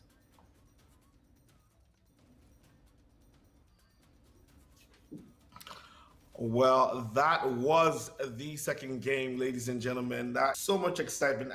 As you can stats, we have one more to go on this day 1 of week 7. It is Excel. Dr. Sid, DK Patchy, we will see you right after the break.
Welcome back, ladies and gentlemen, to the Umzansi Esports Season 3, brought to you by Northern Gaming. My name is Dr. Sid, here with Patchy and DK, bringing you all the action. Let's take a very quick look at what the stats like after the last match for Game 2, Group B versus Group A. Patchy? Yeah, we had quite an interesting game coming out of Sandhawk. We saw some teams rising to the top that maybe we've been waiting for a little bit of time. Whether this is a return to form or not, though, has yet to be seen. But what we've got clearly in front of us is Influence Rage coming in with 31 points to take that #1 slot, and certainly quite a considerable boost of the point score there for them. They're going to be quite happy with that, along with Undisputed AE continuing to continue their leading, as it were, making sure that they place up into the top half of that first page there. G3 finally making up into top 3, which is quite a considerable feat for them, considering they've been struggling in the last few weeks. But of course, moving on into the next page, though, some other teams not finding as much success as others. That, of course, being the likes of NFxUnique, not able to make it up there, and Young Thundercats, Fear, the Comfy Cartel, Natra Killers, also one of those teams that has not really been getting the performance they were looking for, along with teams like Scincerity, Not Gaming, and the Drogons. They're also coming up on the back end of that. So it is unfortunate. That's how it happens. That's just the way the game goes. But at the very least, it's good to see that we've got some teams that have found a little bit of progress here in today's games, because, of course, we only have one more to go. And a reminder, of course, of your MVP coming out of Influence Rage is Mercury. 5 kills and 539 damage done there, with a total survival time of 23 minutes and 37 seconds to take that MVP spot. And indeed, Influence Rage, a very considerable performance in that game. Thank you so much, Pat. We look forward to the next game as we head on into Miramar. DK, any words for us looking forward to Miramar and the teams that you think will be doing well in the next map? I'm hoping to see G3 step it up. I mean, historically speaking, they have been pretty good, pretty decent when it comes to Miramar. So hopefully this is the match in which we see that strong performance. Yes, we did already have a bit of an increase coming into Sandhawk with the standings we did see, of course, just now. But I'm hoping to see G3 bring in that game. Miramar is going to be their last opportunity for today. They still have 2 more days left of the weekend. They're not necessarily playing all of those days, but it is going to be quite interesting to see just how far these teams can try and increase their points. And of course, once we're done, they only have next weekend left. That is it. I mean, that's going to be the final show they have against these exact same teams. So there's actually quite a lot of pressure on the teams at the current moment. Well, we definitely look forward to... Oops, my bad. We definitely look forward to the teams getting the points today. I am super excited about what's going to happen on Miramar. Sorry about the ringtone there. We're getting ready for the maps. The team are almost ready to fly in to the final map of the day, which is exactly on Miramar. And I know, Patrick, we're used to seeing the long-range shot. What should be on this final map? Well, I mean, speaking about that, we've seen Undisputed AE come off a pretty decent game, as well as G3 come off a pretty decent game coming out of them as well. So maybe we'll see a little bit of a return to form for them. As I said, I'm not entirely convinced. I'm not sure how I feel about it just yet, but there is definitely potential to make it happen. And if there was ever a map where it could happen, certainly this is the one.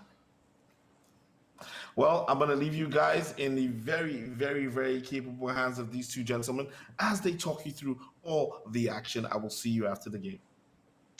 Thank you so much, Dr. Sid. We're heading into game number 3. It is Miramar to close things out for this evening's games.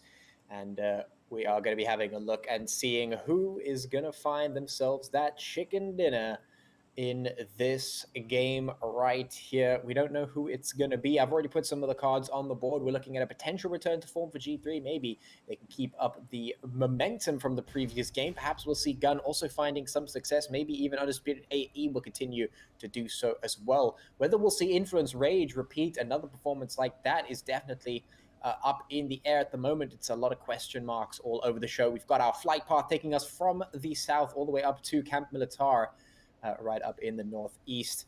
Of course, so we're waiting to see where that zone lands to see if there's going to be a little bit of pressure on the teams to make the early rotates and potentially some early gatekeeping and fighting that could happen. I see no one's dropping on the prison island, so no patchy points distributed for anyone for that just yet, but I'm keeping my eye out to see if any wicked performances come out. If you catch some sweet airtime, maybe I'll award a couple of those. We'll see. At the moment, we've got our zone down towards the southeast, so a lot of teams going to be quite happy with that, dropping very close to one another as well. So maybe we'll see some hot drops. Maybe we'll see some early fights.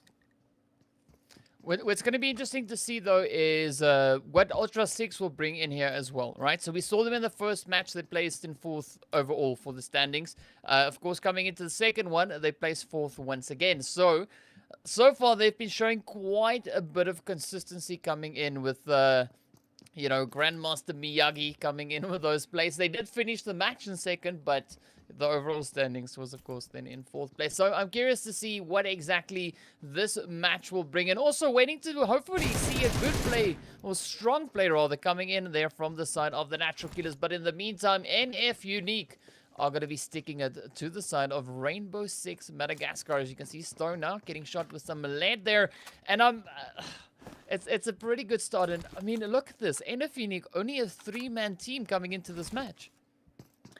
Yeah, a little bit of a tough one to have to handle it with only 3 of your 4 players. You know, we've spoken about how difficult that can be and how off-putting it can be a lot of the time. Keish, of course, isolated here with Shoto, playing a little bit of a cat and mouse game, as Stone, of course, has been knocked down for the time being. Shoto with the height advantage and the Mini 14 in hand could potentially do a little bit of damage, but with no armor, this could go either way. The shots from Keish now coming through, not landing in towards Shoto. Still playing that cat and mouse, dodging out, trying to get the hits in, dodging back in. Close, very, very close. Keish a little bit lower on HP, but still looking for the fight here. Keen to make it happen. Shoto behind the boxes. Looking to see if he's about to get overrun by the rest of NFxUnique, who's moving up to assist the team. And now that they're all together, they've got the power. They can move on up. Is Shoto going to be able to defend this position is the question. Keish now jumping on up. He's moved himself over the edge. And just as he does so, Shoto manages to put the shots in. The Mini 14 does the damage. It gets the thirst as well, but he gets taken down in turn, trying to dodge around the box. But you can't outrun Moise, who's walking on 2 legs there while you're crawling around on the floor. So Shoto going to position himself towards Prime, hoping that maybe the extra damage from the team will put them off for the moment. Moise just going to make sure that he is keeping himself safe, going to apply that bandage and just bide his time. Of course, Shoto not going to be able to live this whole time. He's going in for the thirst, quickly picks it up, and down he goes, jumping off of that building. So nice quick pick up there. In the meantime, Immortalz and the Natural Killers going at it. Nova goes down, and indeed the thirst comes straight on through. So an unfortunate situation there for Nova, and the Natural Killers also being now reduced down to 3. Shroud making his way through the valleys here. For the Valley of the Shadow of Death, as it was, the Immortalz up ahead of him, potentially going to try and put him back into the lobby. We'll see. So we've had a little bit of action here, a little bit of scuffles between some of the teams and players, but very much isolated engagements and skirmishes. Not anything too crazy just yet, as expected of Miramar. Yeah, and I mean, so far the Immortalz, they've been showing up pretty aggressively today, and it's really good to see. But now, it is going to be quite curious whether or not they'll be able to find those shots in it towards Shroud. And as you've mentioned, Shroud there just now being covered in a slight tad bit of darkness down in the trenches, managing to find a good position up on the edge. Of course, there's still 3 players remaining for the Natural Killer side. Shroud having his scope trained on the position where we can see Sky taking a little bit of spray, but Sky just managing to utilize the tree coverage coming in right there. And this is where it could be quite interesting. Of course, the Immortalz are potentially looking to reinforce this angle, as we can see the vehicle just heading on through. Shroud now at the current moment is pretty isolated, so it is a 1v1 fight, while the rest of the teams, of course, start moving in. Natural Killers also starting to fortify this, and a good off-angle rotation coming in there from the rest of the Immortalz, but it seems like they could potentially be trying to push just even further up in towards Los Leones. Yeah, certainly taking up position off to the side. Sky maintaining their position down towards the bottom there, a bit low in HP, but otherwise still intact. Roshi looking to set up a long-range angle here. I think he's got a car in hand, so maybe trying to do a little bit of that harassment from long range, which is basically the name of the game when it comes to Miramar. If you can get yourself a decent long range weapon, get yourself a scope, you can be an absolute nuisance on this map if you have the right positioning, at least, which we have seen time and again. And of course, the sort of poster child for that particular strategy was G3 back in the past. Of course, we haven't seen them do it just yet, bring themselves back up to that status. But for the time being, it's Python putting the shots in towards Shroud. Natural Killers continuing to not have a very good time here. And they've really just been struggling to make something happen. Now, Roshi off on the side, trying to put the shots into Python. Too quick on the trigger, keeping the pressure on. The suppressing fire, keeping Roshi up behind this car, but it's not going to last too long because, of course, the car will eventually have to blow up. Got to be very careful about what's going on. He's doing a little bit of an up and down, dropping to the floor to try and bait out the shots. The car does explode, so he's got a little bit more hard cover now. Roshi looking for the hits, and instantly gets taken down. That Mini 14, just too much to handle. Some really precise shots coming through there, knocking both of those players. Selling out all alone, and in a very difficult situation. Can't go and res the rest of the team, and now has to make the decision to just leave them behind. Feels bad, man. Yeah, again, I mean, the Immortalz here just showing up with the aggression. Good spread that they had, just circling around the side of Natural Killers, and of course now forcing Sela to try and find the position elsewhere. But again, it's going to be interesting to see how they're going to try and rotate back up in towards the coming phases. They are currently within the zone, as are quite a few of the other opposing teams, but this is where the zone gets interesting, as we have quite a bit of a section of the map here already being over on towards that water piece. So Gun also positioned over in towards La Bendita, so it is a good angle there for them. I'm waiting to see where this next phase takes us, because if we look up to the north as well, we see Rainbow Six Madagascar, the side there from Ultra 6, as well as Fear, all now starting to converge down in towards the zone. PBC also trying to make their own play from that western front. And this is once again where positioning is going to be absolutely crucial. The faster the teams can get into a good spot and set themselves up to defend it, the more they will benefit from that play. Yeah, for sure, for sure. Just looking at that map now, do you know where I would be right now if this was the zone that I found myself in? You know where I would be on this map? I would be all the way to the east on those islands, chilling out there in the middle of nowhere. Yeah. Because what are the chances that someone's going to come there and bother you, huh? And now imagine if the zone goes there. If it ends on that map. It's still in. It's still in. It's possible. Woo! It's possible, DK. We might just get it. I'm crossing my fingers. I want to see it. That would be... If it happens, all right, I'm going to give every single team that's still alive when that happens patchy points. And then whoever takes the dub is going to get like a ton of those patchy points for sure. Yeah, I can finish. If it moves there to those islands, it would be one of the only few times I've ever seen that happen.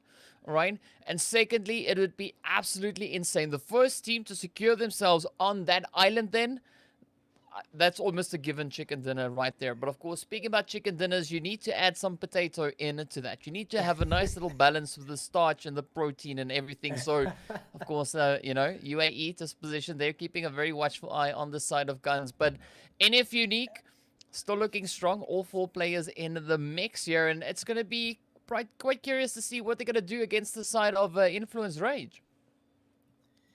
Yeah, we'll just have to wait and see. NFxUnique hold up in this compound here. Influence Rage just up ahead of them, Muz, looking for the potential engagement, waiting to see what the plan of action is. Is Influence Rage going to push up, or are they just scouting out the territory? Are they just prodding to see what happens? You don't want to be too hasty. You don't want to over-commit to anything. Influence Rage mustering their forces now. Terry and Muz got quite a bit of work ahead of them. If Influence Rage do decide to push up on this compound, it's going to be one heck of an event. Here comes Mercury zooming in with that buggy, going to initiate the attack here, but instantly gets knocked by Terry, who's absolutely prepared for it. Up comes Sleepy, and the same is almost true. So shots come in towards that buggy or into the vehicle. Sleepy needs to be careful, almost gets caught out there by Terry. In fact, does actually almost do so. The instant reply coming through as Terry gets the shot, but does go down. Now Muz has to come into the rescue, but the 2 Influence Rage players off very far away, so this res could come through if Muz does it quick enough, and that could just be enough. to repel Hainsley and Silly, but they are doing the exact thing that they should be. Hainsley and Silly coming in from different angles to make a little bit of a flank maneuver coming through. Hainsley playing a little bit close, Silly playing a little bit further away. Up they come, the shots come through, and Terry does get taken down. Unfortunately, NFxUnique not able to hold on, but it was a good fight coming out of them, at least. Did you see this? The like Terry got the hits in with the mini. I mean, that was on close range. He's like, Yeah. nah, I can't wait for the reload. Let's swap mini. Boop, boop. Puts it in, gets the knock. Absolutely beautiful play coming in there from Terry. That was amazing, all right? Unfortunately, it wasn't enough. Influence Rage just had the number advantage there, came rushing in and crashed the party, but I got to give it to them. That was an amazing effort, though. Oh, yeah, for sure. That was an impressive effort, a respectable effort, especially considering it was a 2v4 there, which it was very difficult to contain, and almost made it happen, but certainly just failed towards the end. Of course, as you can see on the map there, we've got the blue zone closing in once again. I still have my fingers crossed for those islands, but for the time being, we've got UAE, Gun, Young Thundercats, and Scincerity all concentrated in towards the middle, with the rest of the teams on the outskirts, moving their way across into the safety of the playable area. Of course, as that blue zone closes up, we're about to see where it's going to go, and almost goes in the same direction. In fact, in the same direction of those islands, just barely not making it there. Shots coming in now from BBC towards the Immortalz, as well as the company Cartel here. Not Gaming also taking a little bit of some fights here. Are they going to be able to make it happen? Jaeger looking for Lala, but not able to land the shots just yet. Not Gaming on the back foot, as they have lost 2 of their 4 players. Angel very low on HP, as well as the rest of the company Cartel come in for the damage, looking for this thirst. Starkness goes down as BBC continues to take the fight with them, making sure they put the hits in. Tegris and Broly now teamed up here. Snurra is retreating. Jaeger has a very difficult time on his hands, but Lala in the right place to capitalize on Snurra's difficult spot there. He gets thirsted, and now Not Gaming in much worse condition. The grenades do come through and the damage is being done, but Comfy Cartel are still in this one. They still have a good advantage here over the rest of the Not Gaming squad, so they could still win this out. Scincerity tapping away at Undisputed AE. Respect goes down as Python goes through, and now the grenades come up as Cartel push up, and Not Gaming in a very difficult spot. Those low HPs not doing them well, and the nade's gonna knock them straight off the board there. This is an easy capitalization here as Broly comes up on the back line. Smokes get popped to try and stall it out for as long as possible, but is it going to be enough? Here comes the blue zone. It might just be if they can hold on. Angel does go down, but Tiger's now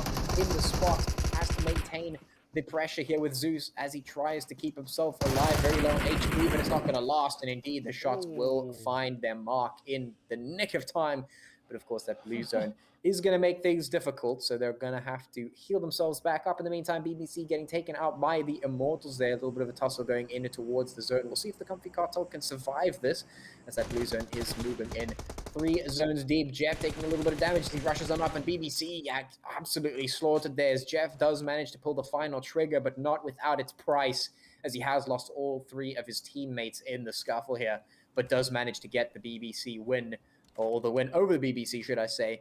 Of course, that zone has gotten a little bit smaller there. The teams squeezing themselves up in there. We've got 13 teams and 40 players left as the fighting continues.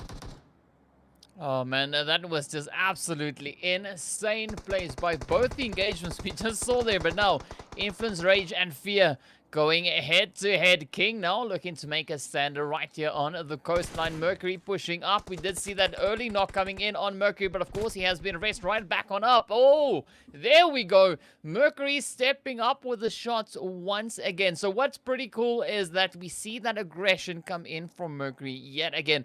Yes, they did have a little bit of a tough time against the side there of NFxUnique, but beautiful bounce back. And so far, Influence Rage are off to a really aggressive match. Now we see the side there of Ultra 6 just looking up in towards the North Gun, of course, in a really beautiful position right there on the edge of Impala. And now all the teams down in the south need to try and find a decent spot. With Young Thunder right there on the edge of Impala, that could also be a really advantageous angle for them, as they now could just simply sit there and gatekeep the teams who could be trying to cross into the zone through Impala. Yeah, teams moving in from the south there. We have some rotations coming in from Jeff as he continues to stay alive for the Immortalz and keeping their hopes and dreams on the road for the time being. The Drogons moving in from the south as well. Scincerity with their position in the split between the two compounds here. Comfy Cartel still struggling with the blue zone as they try and make their rotation. G3 also need to make their rotation into that zone. Drogons Dan going to ride over himself, which is always a fun time. And of course, Gun right up here, quite happy and comfortable in this compound here within the zone. So we've got some teams taking up some good residence and some good positioning. Miyagi putting some shots in towards Sleepy in the kill feed there. We still have 11 teams, so we're almost in our top 10 teams here. 34 players still alive, but things are about to pick up pace there. Things are about to speed up from this point forward. Unfortunately, we don't get my hopes and dreams of those islands off the East Coast there, but at least we still get a coastal finish here, which is going to make it at least pressurizing for some of these teams. We've got a nice mountain in the mix as well. Ultra 6 having control of that could potentially leverage that for some good utilization against the enemy teams there. Some good damage to put in. Dan, of course, going down to his own actions there in the kill feed, influence, rage. Off on the side towards the end of the coast. I'm going to wait and see who is going to be the first to get into the fighting as we are in our top 10 teams at the moment. Oh, this is going to be quite the interesting fight to see. Scincerity taking position right there on the edge of that zone. It is a slight bit of a high ground angle that they've got there, so it could be interesting to see where the next phase goes. And if it is favoring them, it could be a beautiful position to play from. Of course, now Rainbow Six moving in right between Gun and the side there of Ultra 6, but Ultra 6 focusing their attention onto the players there from Influence Rage. The Drogons also still in the mix. Nero and Tezuka looking to make a little bit of a stand, looking to find their way up in towards the zone. Meanwhile, Miyagi and the rest of the team, it seems like they've forgotten that the wax on, wax off procedure fixed. You know, that's working the way it should. They haven't found the kills just yet, but they are in a good position. They can really leverage that and use it to their advantage. But now, of course, the side here of Influence also looking to push back up in towards zone. Miyagi just got that mini train on the angle, finds a few shots over towards Suli. There we go. That is what we want to see. And of course, this could be a really beautiful play for Ultra. Yeah, it certainly could. As I mentioned, they've got a really good vantage point there where they are, and they could use that to really put some damage across. We'll see if the wax on, wax off comes in handy, because of course it doesn't help if they don't get the kills. You know, what good is the wax on, wax off if it doesn't pay off? So we'll see.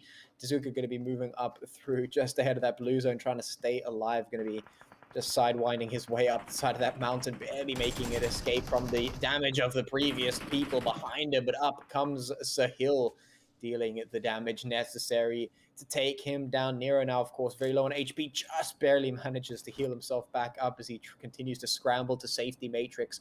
Gonna try and pursue him and shut him down there. Also has to be careful of that blue as it is moving up, and we're 5 zones deep right now, which means that blue zone is doing tons of damage here. And of course, Nero not going to be able to make the rest of that sprint. It is just too much damage and not enough meds at that point. We've got 8 teams remaining, 28 players. The shots coming in towards Influence Rage. Ultra 6 continues to lay down the fire. Hainsley from Influence Rage putting them back in towards Miyagi with some nice AWAM shots coming through there. Potato going to be retreating back into the blue as they make their rush through. They're going to meet Influence Rage head-to-head as they move across in towards that zone. Scincerity now moving up on towards the young Thundercats, so they're going to have a little bit of a fight up ahead of them when they do enter in towards zone G3, taking a little bit of a long approach to get in there. So they're going to move in towards the west, and they're going to come into a relatively empty compound, thankfully for them. Short by Slim putting the shots in towards Rainbow 6 as Gun continues to take a little bit of a fight there as they stay alive in towards the center of that zone. 7 teams remaining here. Influence Rage got a nice spot carved out for them at the bottom of the zone, but now they've got their crosses in towards Undisputed AE, who are not in the zone just yet, and Sully does enough damage to just absolutely disrupt their convoy, throw the team into disarray. Now they're scrambling to try and stay alive with the blue zone at their heels. The prospect of not being able to get into the zone, the pressure is on for these teams to try and find their way in. Oh, come on. They can still do it as Hainsley now gets blown up there for some reason. That's a bit of a rip, but here we go. UAE now looking to push even further up in towards the zone. G3 also now still in the running here. One of the top 7 teams in this match. Young Thunder looking pretty good, pretty decent, also just holding on to their position. But here we go, the shots now finding their way on through as Gun starts to line up G3. They're still now playing in that positional angle they have, and it is a pretty decent one there for Gun. Young Thunder now also caught in a slight bit of a sandwich here. As you can see, the shots finding its way up towards them, but they do have the threat coming in here from Scincerity, as we've got Respect, Muffin, and Silent now just looking to advance back up in towards the zone. Gun looking very decent right there off in towards the north, but this is where we look to see what those rotations will bring us. Silent picks up Superior. Now Muffin and Respect just holding on the outside, just waiting for the ideal moment to strike, as Muffin is now sending up the nades. Young Thunder can now start feeling the pressure as Scincerity is moving in, looking to potentially get the wipe, but Respect gets taken out. Quick reactions coming in here from Illusion. The nades, of course, are getting sent on over. Young Thunder still sitting on a 4-man team, so they do have a slight advantage when it comes to those numbers, but will they be able to utilize the compound? They've got several angles to fire from and a lot more to hide in. But of course, now this is where the action starts to happen. Influence and the side there of UAE now going head to head. As you can see, Ainsley and Mercury just hovering around in the background there. Potato and Co now trying to find the remaining shots, and the Respect and Muffin also now advancing their own position onto the side of the players here from Young Thunder. But Rogue in a really interesting angle just on the edge of the blue. Could be quite a sneaky play, but let's see how this goes, as we can see quite a few hits now coming in. The kill feed and Ainsley sending in those utils. G3 finding the shots now, of course, up on towards Respect, and man, what a fight we are having on the screen at the moment. Yeah, some big bombs coming in from Influence Rage, but Potato coming in to capitalize, put the damage in. Everyone's pressured now by this blue zone. Everything is falling apart for so many teams. They scramble to stay alive at the moment. Potato coming in to save Matrix, but not in time. He's going to go down. It leaves Potato all alone here. 6 teams, 21 players left as everything gets squeezed up. Scincerity trying to push up in towards the Young Thundercats. They are putting up an insane defense here in this house. Some grenades going through to knock them down. Now it's up to Rogue and the rest of the team there from Scincerity. Silent also need to come and move up and try and take the fight here against the Young Thundercats, who are just absolutely putting up a defense and stopping them from moving through. G3 now putting in those third-party shots, taking Respect down, putting in those hits to get first. G3 not making it easy, and everyone is just trying to squeeze into the zone. 6 teams, 20 players left, and everyone is looking for a spot. Everyone's looking for a place, but there isn't room for everyone. Somebody has to get taken out. Only one can get the chicken. The shots coming through Plaza, putting them in. Short Boy Slim goes down as Mullins takes the thirst there from Ultra 6. See Ultra 6 still trying to assert their presence here towards the one side. Gun having stayed up in this warehouse for so long, finally getting contested here by all the teams in the surrounding area. There's so many surrounding them that they are just in a very difficult spot to try and maintain their defense and hold this compound right now. Ultra 6 trying to push up on them. Gun trying to hold on as long as possible. Nobody goes down. Scincerity getting hammered as well on the side. Miyagi goes down as well as Nerf putting in the shots. And of course, Ultra 6 now losing their players bit by bit. It's going to make things very, very difficult. And Young Thundercats still here. Adam is putting the shots in. They're still alive, catching fire. Adam is just barely escaping that one. A-Bomb puts the hits in. But so many players going down. You can see at the top in the north there, we've got Ultra 6 very, very low. 3 of their 4 players have been knocked. G3 also in a similar situation where 1 of their 4 players has been knocked here. They have to maintain their position, but at least G3 continuing to move their way up. Maybe a little bit of a return to form that we were looking for from them. Ultra 6 also getting taken down there. I think they've been wiped out now. Gun continuing to maintain their hold on this warehouse. It's not going to last, though, because, of course, that zone has moved slightly down towards the south from them. So they're going to have to make a rotate. But G3 is here to potentially catch it. They're looking for the shots. Buden not going to let them get away with it for free. Also keeping his eye out on the surrounding teams, of which there are 4 others. 5 teams in total and 13 players left alive here. Oh man, this has just been an absolute bloodfest all the way on through. And of course, we've got a few strugglers just scattered throughout. You can see Potato and Silent now just hugging the edge of that zone, but they need to rotate in. G3, of course, still holding strong. We've got Young Thunder position up ahead. Full squad right there. Of course, Gun bringing in those plays. You can see Nerf Me sending the shots up in towards Flacco. G3 now just looking to make a bit of a stand in from the western side, but Superior rotating out in towards the open.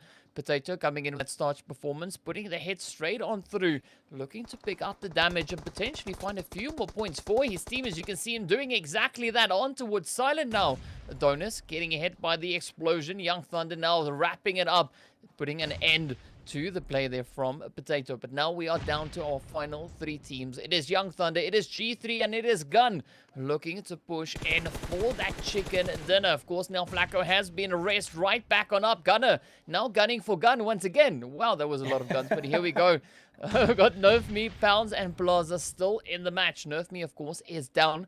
So it is up to Pounds and Plaza to see if they can get those reses going. Well, that's what we can see. Short Boy Slim already being taken out. And now this with things get hairy. If they are not able to find a good exit out of this trench, they're going to have to push through that blue zone. And of course, it is going to put quite a bit of a dent into their health bars. But now we wait to see what the zone will bring. G3 just patiently waiting, cooking up the nades, sending them over, looking to pick up the damage. But of course, now they have a nice barrage of hits coming right back at them. Gunner now getting gunned at as he gets knocked out. And well, this is where things continue to remain pretty tough. We've got A-Bomb and Illusion just holding on now for Young Thunder, while G3 is focusing their efforts still onto the side here of Gun. They're looking to pick up the hits. We've got Pounds, Plaza, and Nerf. Nerf, of course, are getting rest right back on up. And now they have that 3-man squad to continue their assault in for the chicken dinner. Young Thunder now being reduced as they are looking to push even further up in towards zone. But the blue zone is going to start closing up within the next 20 seconds or so. Illusion now having quite a bit of pressure on the shoulders there. But G3 looking absolutely phenomenal. They come in with a numbers advantage into this late game. And now they're going to try and leverage that as they have guns slightly pinned down over in towards the trench here. And of course, that opens up the opportunity for those Utils to just fly in and find the hurt, find the damage. And that is exactly what Buden is doing, turning up the pain. And of course, Nerf Me about to get knocked out once again if he can't evade those nades, finding their way through. But here we go, G3 now wrapping it up for Young Thunder, and they can focus all their efforts onto the side of Gun as they move in. The Molly in place, the damage is coming on through. Bounce now looking to just hug the edge of the cliff, but Six isn't even waiting for that. He comes flying in like Batman, jumping off the cliff, laying down the fire, and clutching the chicken dinner. It took 9 games to see an absolutely insane play from G3, and boy, did they step up and deliver.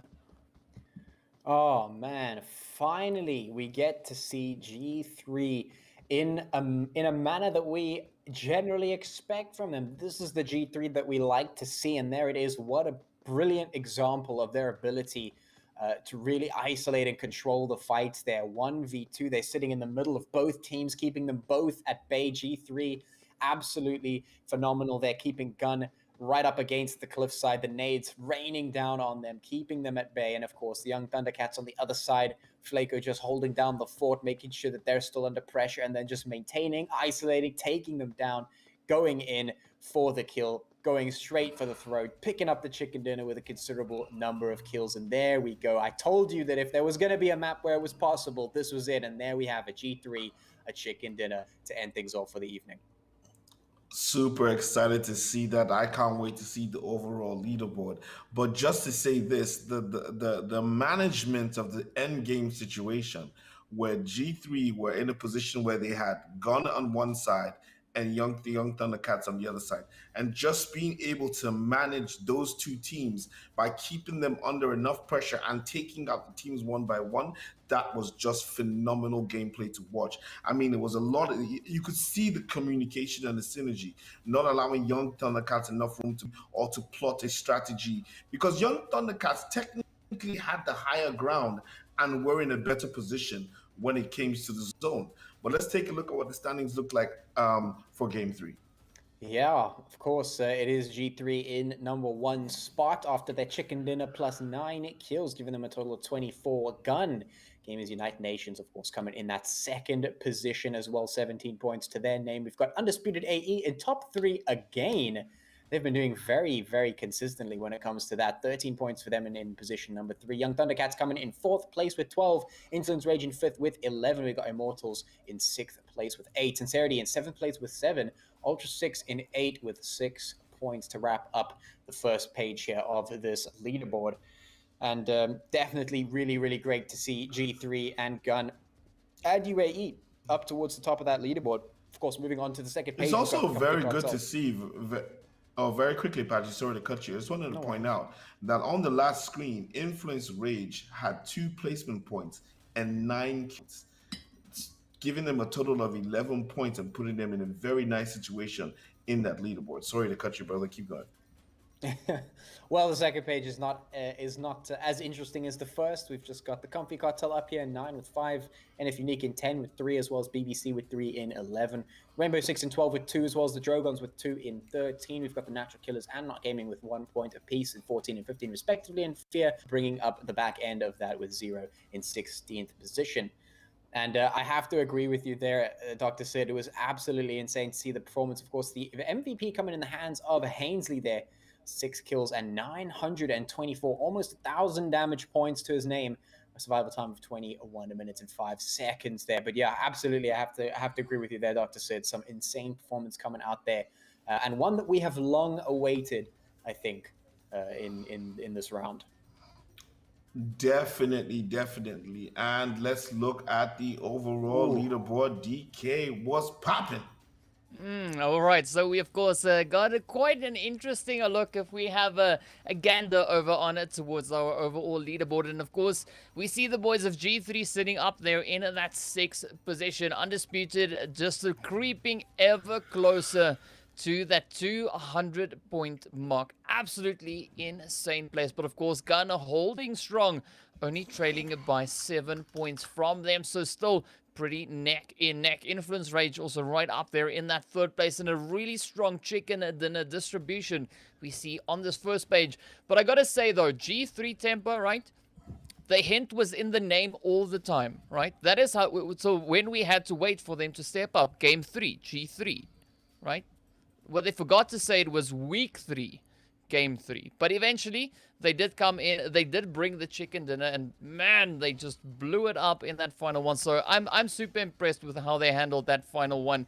But gotta give it to them. I mean, Ultra 6 also right there in 5th place, looking absolutely phenomenal. So really strong showing we've been having coming in there from the Ultra 6 team as well. As we move on to the second page now, we see, of course, even more teams joining us. Well, even further up in it towards that 100 count. BBC, of course, now sitting on 102 points. Yes, they didn't have the best match in this last one, of course, finishing in 14th place there with their 3 kills, but every point counts. And it has managed to move them up in it towards 11th place. Scincerity holding on to that 12th place, just barely out of reach of the 100 points. But I'm pretty sure as we progress through the weekend, we're still going to be seeing quite a bit of changes come in to the second page. Even on that first page, as we see the domination from the teams up in those top positions, just shining through as they make their way on in. But of course, this is the page we're going to be looking at to see what the teams will bring. This is the danger zone. You don't want to be on this page come end of this weekend, right? Because moving into next weekend, it is going to be an absolute uphill battle to get off of this page and on to the second page. So, of course, Rainbow 6, Madagascar, Black Clover, Not Gaming, the Natural Killers, the Comfy Cartel, the Drogons, Rain from Hell, and Slime 4KT. These are the teams you're going to be looking to see what they'll bring. And, of course, quite a few of the names on this page are teams we had in today's games. So that is a slight bit of concern for me there. I'm hoping to see that improvement come in the remaining 2 days. Oh, and we've got our kill leaders. Let's go. Some serious damage numbers being brought across into this page. 6,193 damage in the hands of Nerf Me from Gamers Unite Nations, with a total of 28 kills and an average survival time of 21 minutes and 40 seconds there. Second up is, of course, Undisputed AE coming in with Potato, 27 kills to his name and 5,868 points of damage with an average 20-minute survival time. Coming in third, of course, is no brainer from Ultra 6 with 26 kills, 3,931 points of damage, and 19 and 51 survival time on average. Coming in to top 4 is, of course, Mercury from Influence Rage with 26 kills apiece, as well as 18 minutes 45.6 average survival time with 4,113 points of damage. So these guys are some serious heavy hitters in this game. And talking about heavy hitters, that has been a heavy hitting game 3. And to round off a heavy hitting game, we are super excited. I want to give a big shout out to all our players and all our teams for putting in all the effort through with some amazing plays throughout the night. Also want to give a big shout out to the observers and the guys working behind the scenes to make sure that you guys have an entertaining view of what's happening in the Umzansi Esports League. And of course, this is season 3 brought to you by Northern Gaming Africa. Finally, before we go, this is the first day of the weekend. There are more games coming up tomorrow and on Sunday as we bring you all the action from the Umzansi Esports League at this junction. Good night. Very big thank you to Pan DK, who are always coming through, my 2 favorite guys when it comes to casting, because they always come with the information, the excitement, and the stats and analytics to keep you informed and entertained. My name is Dr. Sid, and I will see you guys tomorrow for some more action.